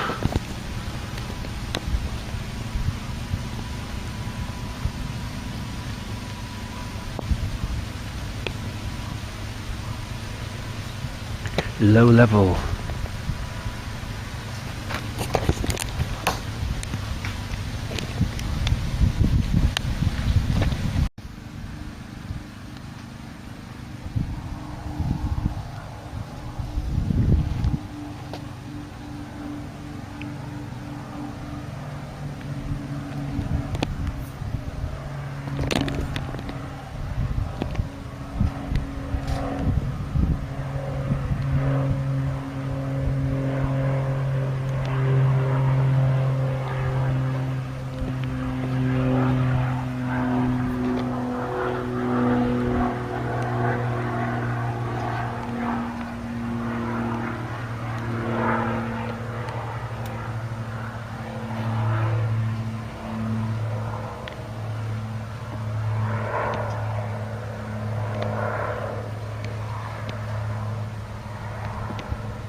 Peaceful little place I've found.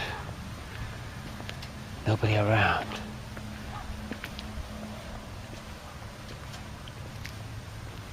Your old school phone box.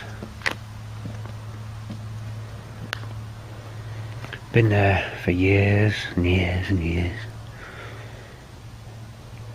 We're on our way to find some Cortinas, but so far, no luck. There's an airfield near here too.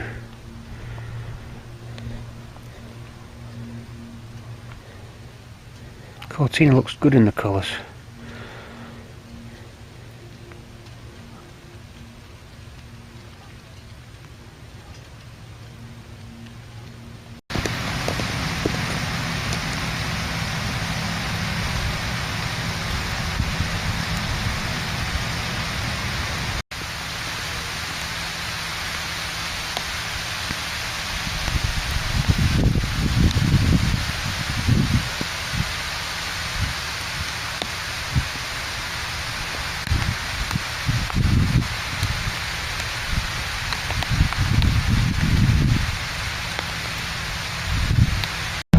Getting close now. Range less than 1 mile.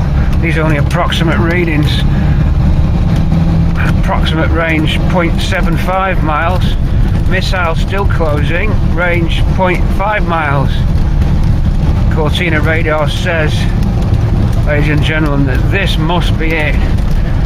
Range exceeding. No. Activate the short range scanners. Activate the short range scanners. Cortina hunting. We are looking.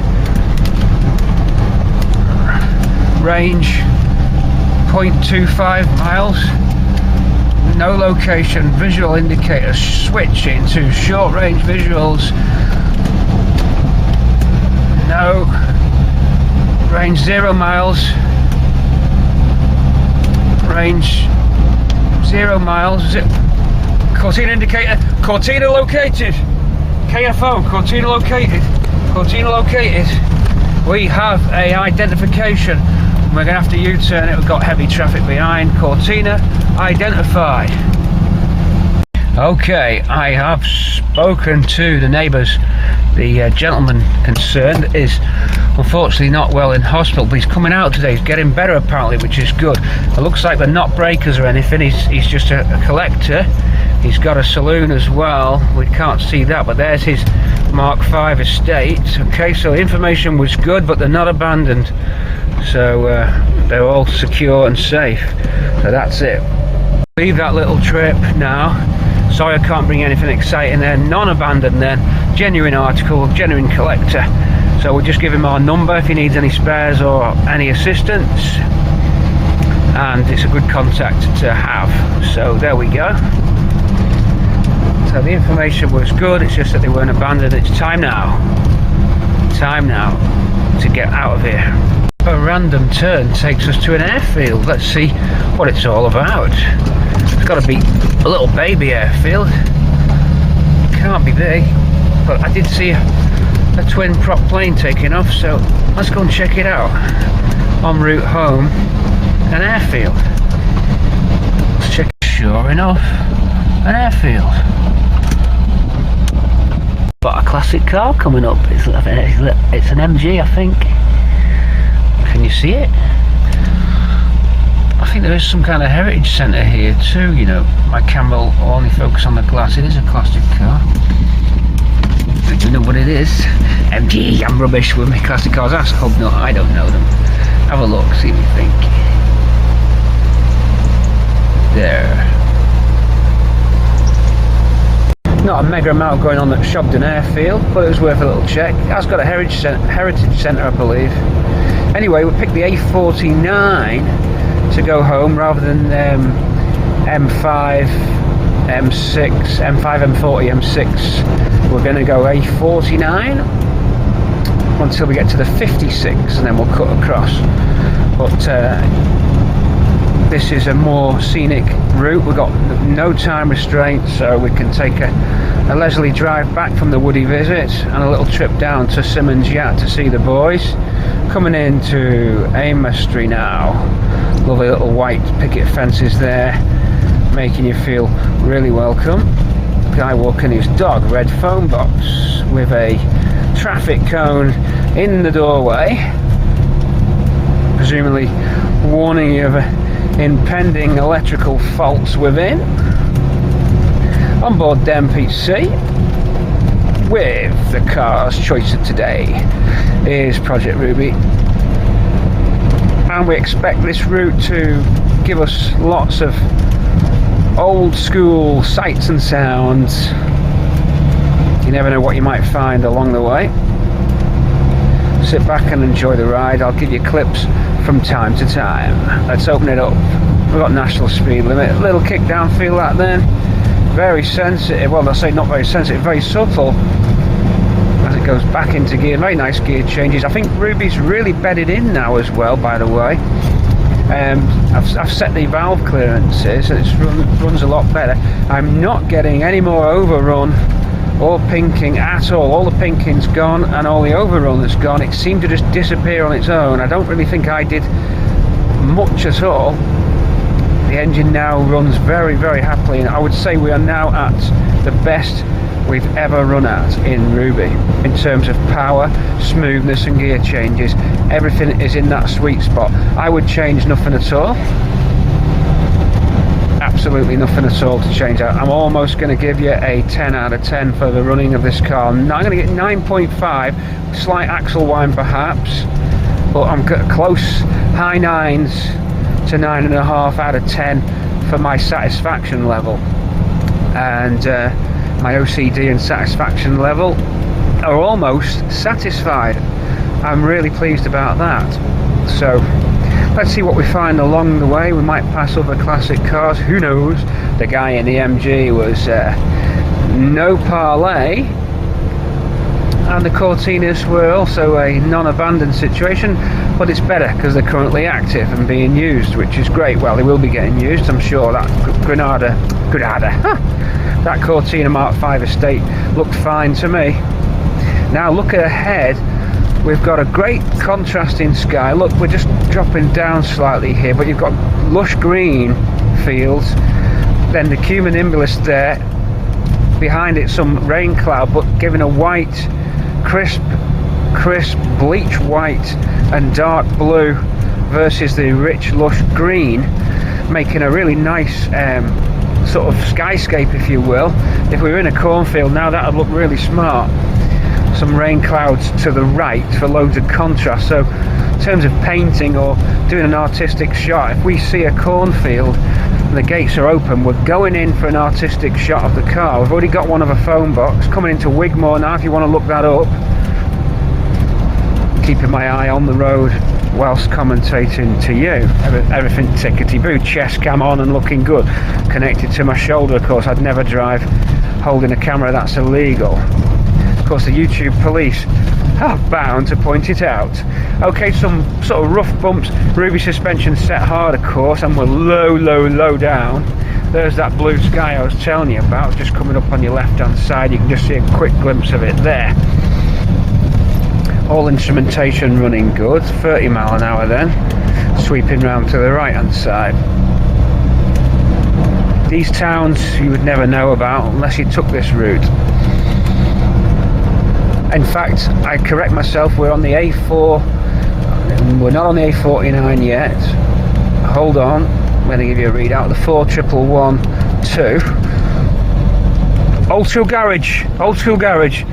garage, pulling in.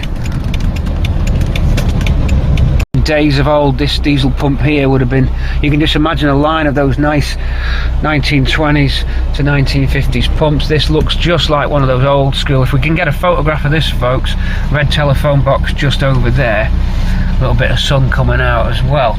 All old school look. Lovely, these little villages. Hope you're enjoying this road trip with me, especially for Patreon. We'll smash it out onto YouTube one day when we run out of things to do, but the patrons get the fun for now. So I can just imagine the pumps there and a little shop to buy your minerals. In fact, I can see an old cash register just tucked to the left there. We've got Radio 4 on for real old school. Gravitated towards literature that has strong women in it. Even in fact, actually, that might not be Radio 4. Or is it?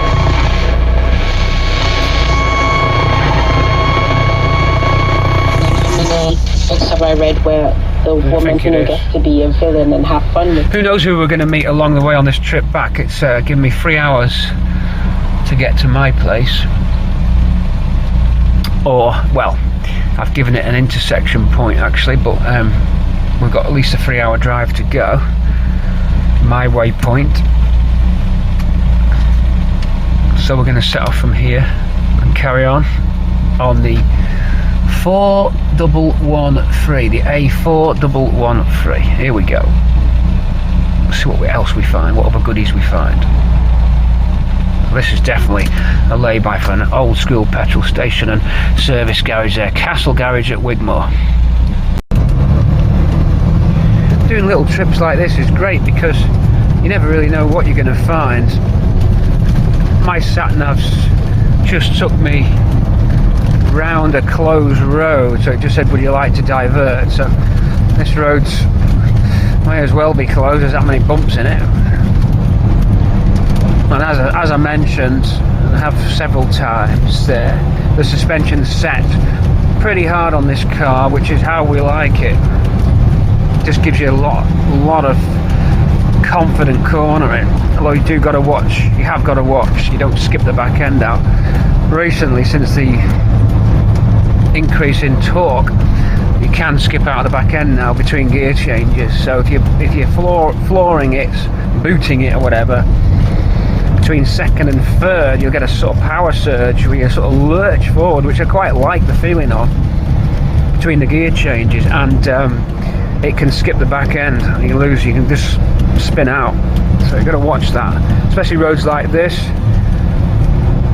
and this time of the year with a combination of mud and rain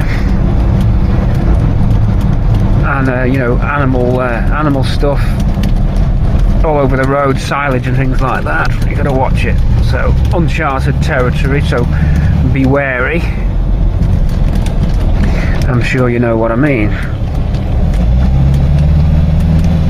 We've had no problems, but I'd consider myself a reasonably experienced driver. Said that, I'll go and bloody spin it now. 30 mile an hour coming up. I don't know if this is the next town or not. Ludlow, I think we went through just before. Dip down, look at that mist in the distance. I hope the camera can pick that out. There is some hill mist there. Time now is, I'm going to put side lights on in a minute. The auto lights won't come in when I want them to.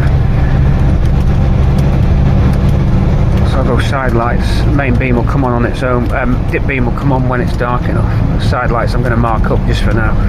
20 past 4, 25, coming up to 16:33 time.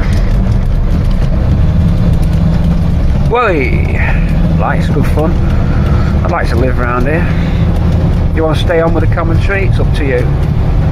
I'm happy if you are. You can see the instrument panel. Do you want to step a bit further back? Is that better? Give you a driver's eye view. Auto wipers then.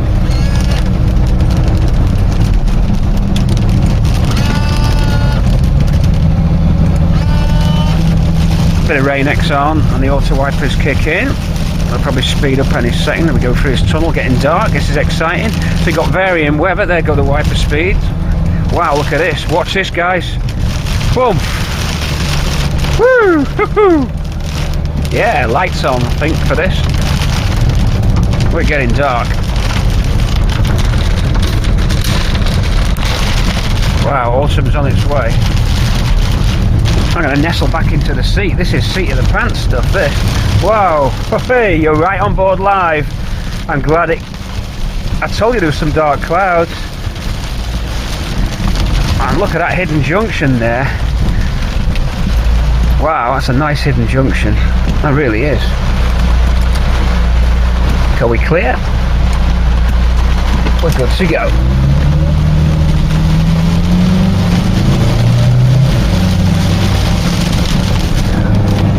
Whoa. Give me some heavy rain, baby. Let's take it easy.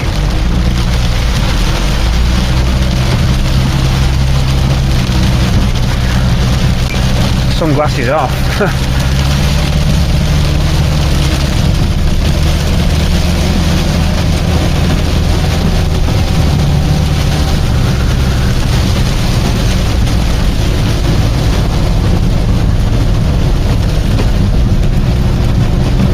Just adjusting your camera position. You're on board then.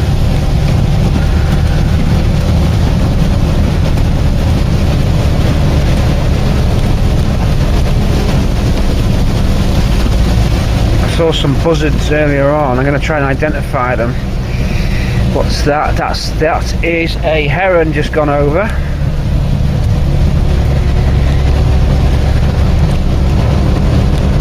Must be water nearby.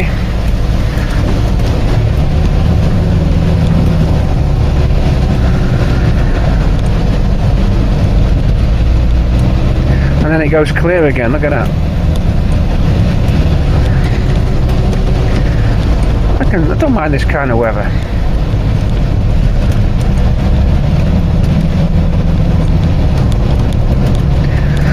I'm taking it easy, but I got a van on my tail, so I'm going to let him pass when I get an opportunity. So I'll stop filming for a sec. I'll break in the film.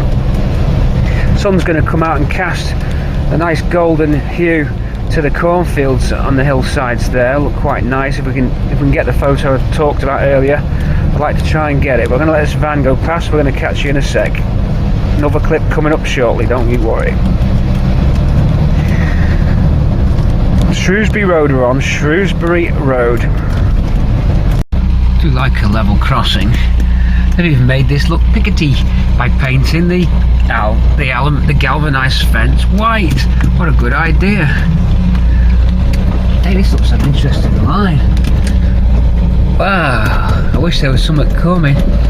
Please be a train. You know Cortina City likes the trains. Should we hang around for a while? If I had a smartphone, I could Google the train times. Have I got one? No. I'm parked up just at a junction, spying the level crossing. There'll be a line that goes to Shrewsbury. Oh, the squirrel goes across the road, you can't quite see it.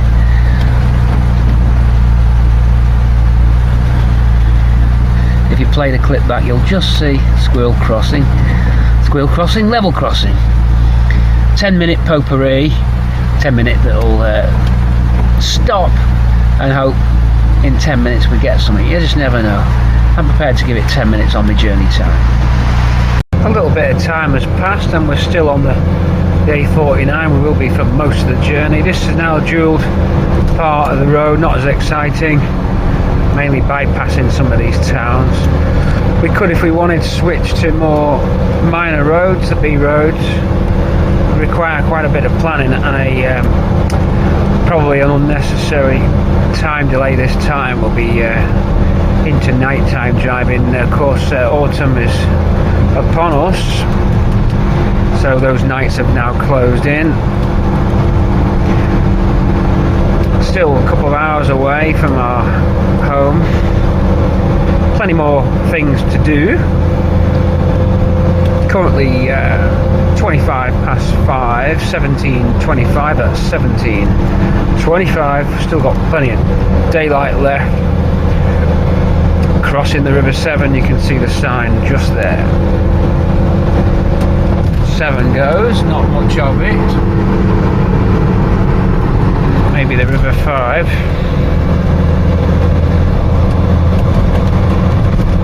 Cruise is off at the moment. I can not cruise on, watch the dash.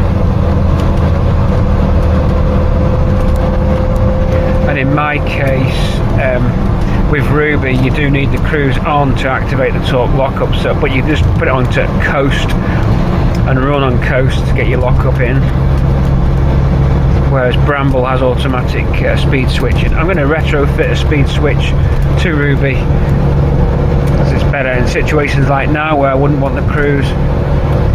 Well, we can use the cruise like this, of course.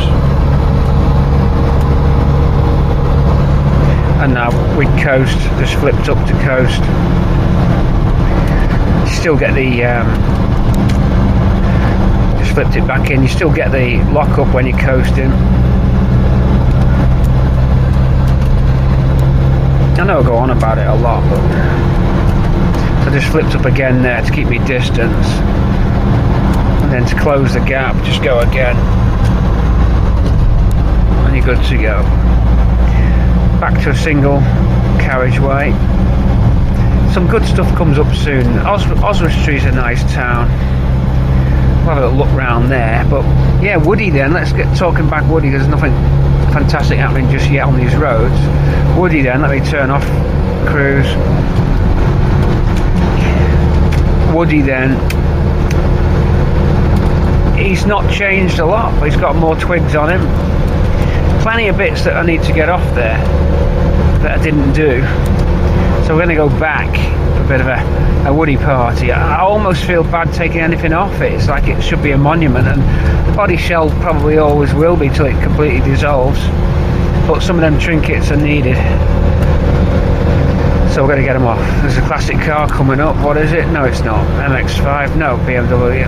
It's not. No, I just don't know my cars. I'm useless.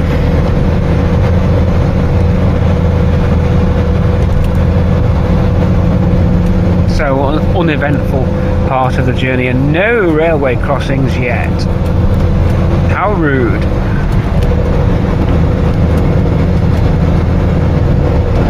When I get you a more set back camera angle shortly, we're going to set the camera on the windscreen, on the side screen mount, and stick it over my shoulder. Old house there, nicely abandoned. Okay, camera going off. Catch you in a bit. We have taken a little diversion through Oswestry. Oswestry, it's a very nice little market town.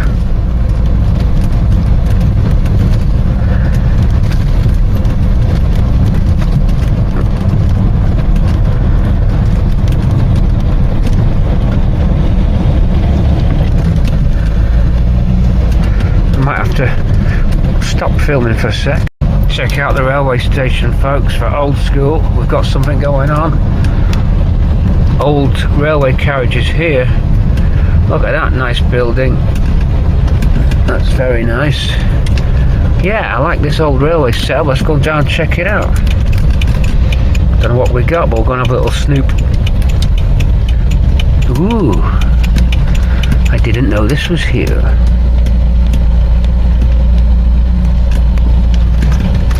Good stuff. Oh, the Cambrian Railways Museum. Well, always worth a little check out, see what's going on. It is the Cambrian Heritage Railway.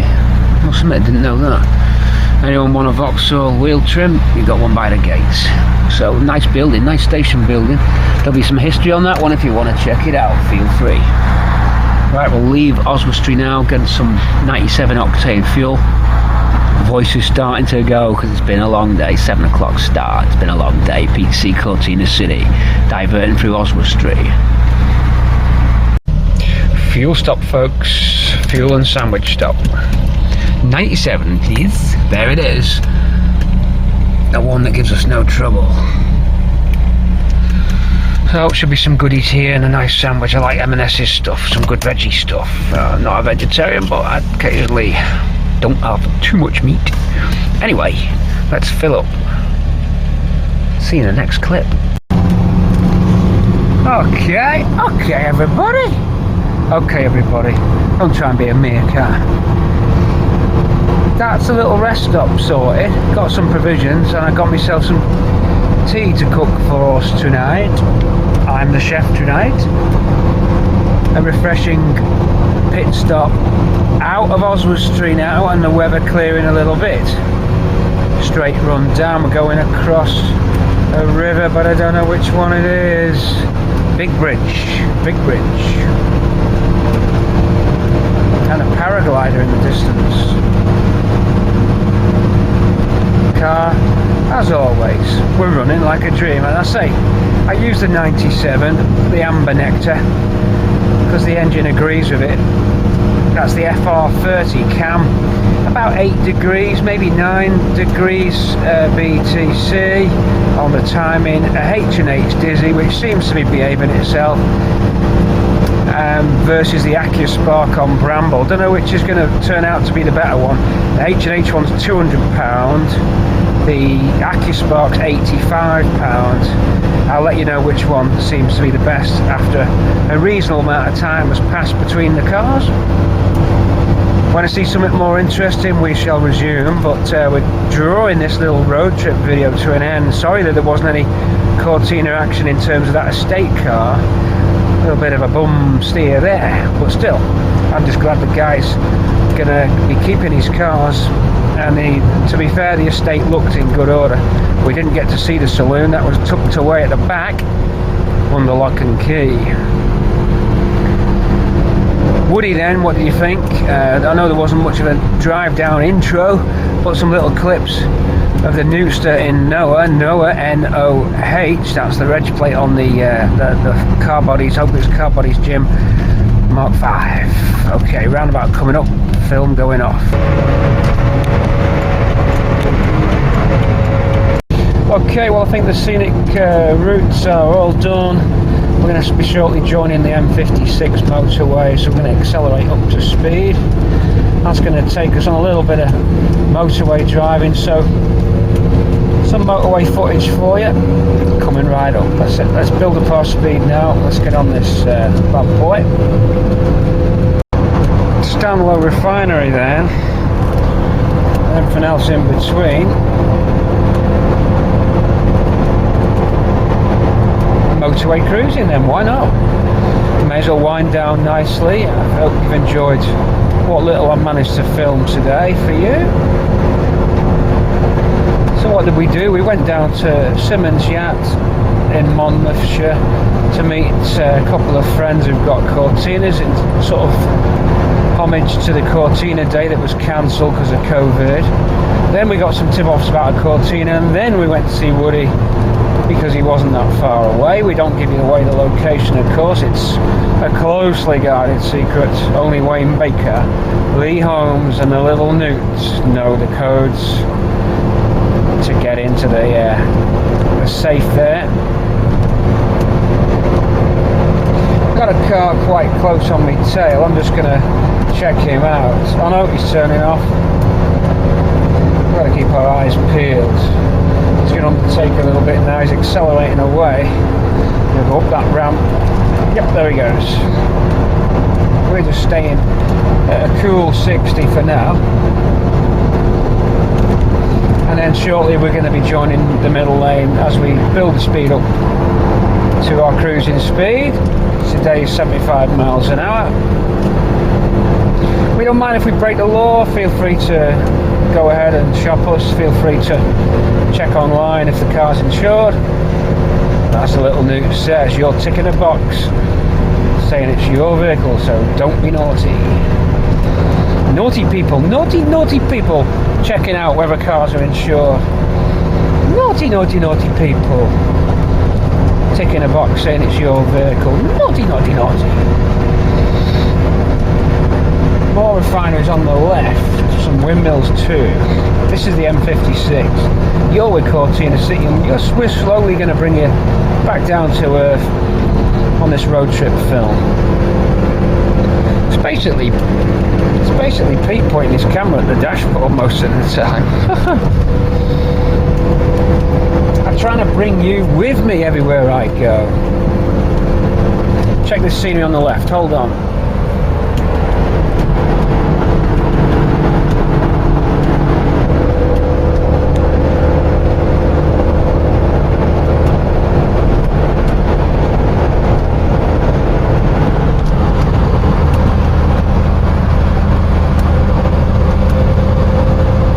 Okay, I'm going to leave you while we build up to speed.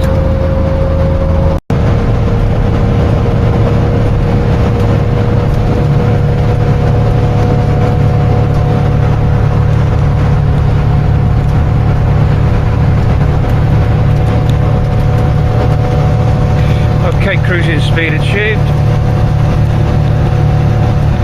Good to go.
good. All readings are fine. Well, knackered Speedo though, the cable snapped. We'll sort it.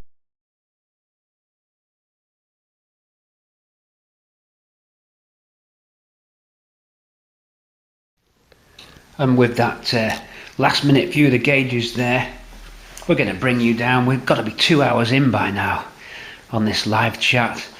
And that was the Speedo calibration video with the bonus footage chucked in at the end. And so the rotation of the cars continues. Ruby then goes back into the stable, and Bramble then takes the place in the workshop for just continued road trip tune-ups, running very nicely indeed. I'm thinking of changing the springs for some stiffer springs. It's a little bit, even with the spacks, it's a little bit, I reckon them springs, they've got to be 50 years old, so maybe we'll change the springs for a slightly stiffer ride. Sometimes it's nice to have a bit of wallowing, but you know, the way that I drive, I think I want them nice and solid. And the thing about a bit of OCD is you always want all the cars to behave similarly to achieve some level of symmetry, or the sameness, if you will, if that's a word. So Bramble's in the stable for continued tune-ups, but we'll tell you all about the continued adventures of Project Bramble in the next film, in the next instalment on YouTube. But for now, we'll just let you know that the Speedo calibration on Ruby went really well, and we did achieve 1 mile an hour calibration, and the same will now apply to Bramble, where we try and get the same 1 mile an hour calibration on the Speedo. So you saw in this video, this 2 hours plus film, how we messed with Speedos and just got our drive cogs the right way, the right amount of teeth in them. And we'll do the same on Bramble. Bramble's isn't far out, but again, there's room for improvement. There's always room for improvement.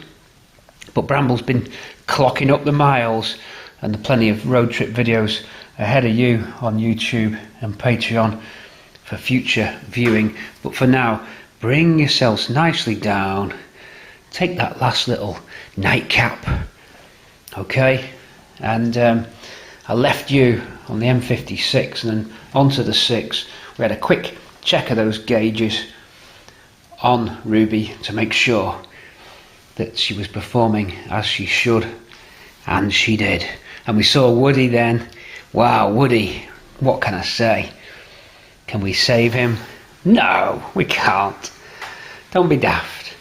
There's nothing left. It's a gull wing.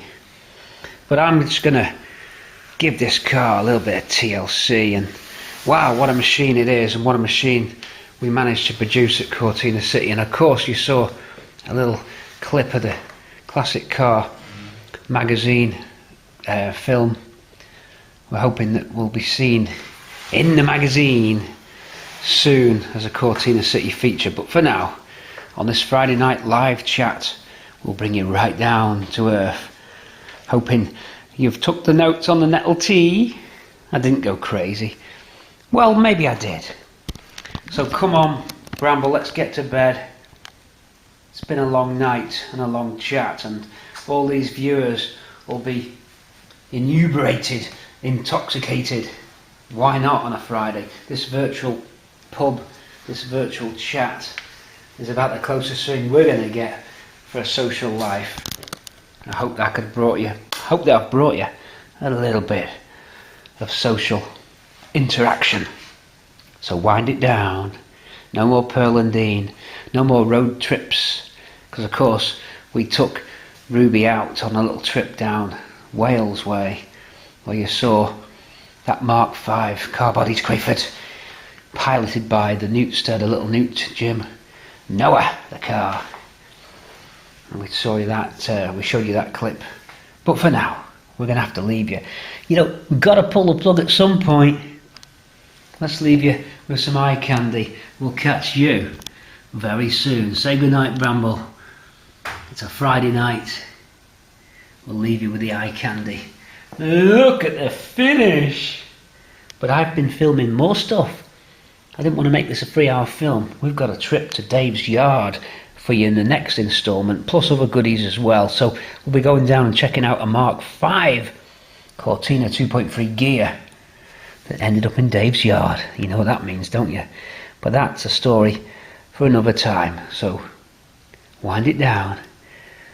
Keep on chatting to the last minute. Don't worry, I'm still here in the chat box. Click, click, click. Catch you soon, Mk3 Cortina City. Always Cortina. See you next time on YouTube. Night for now. Mk3 signing out.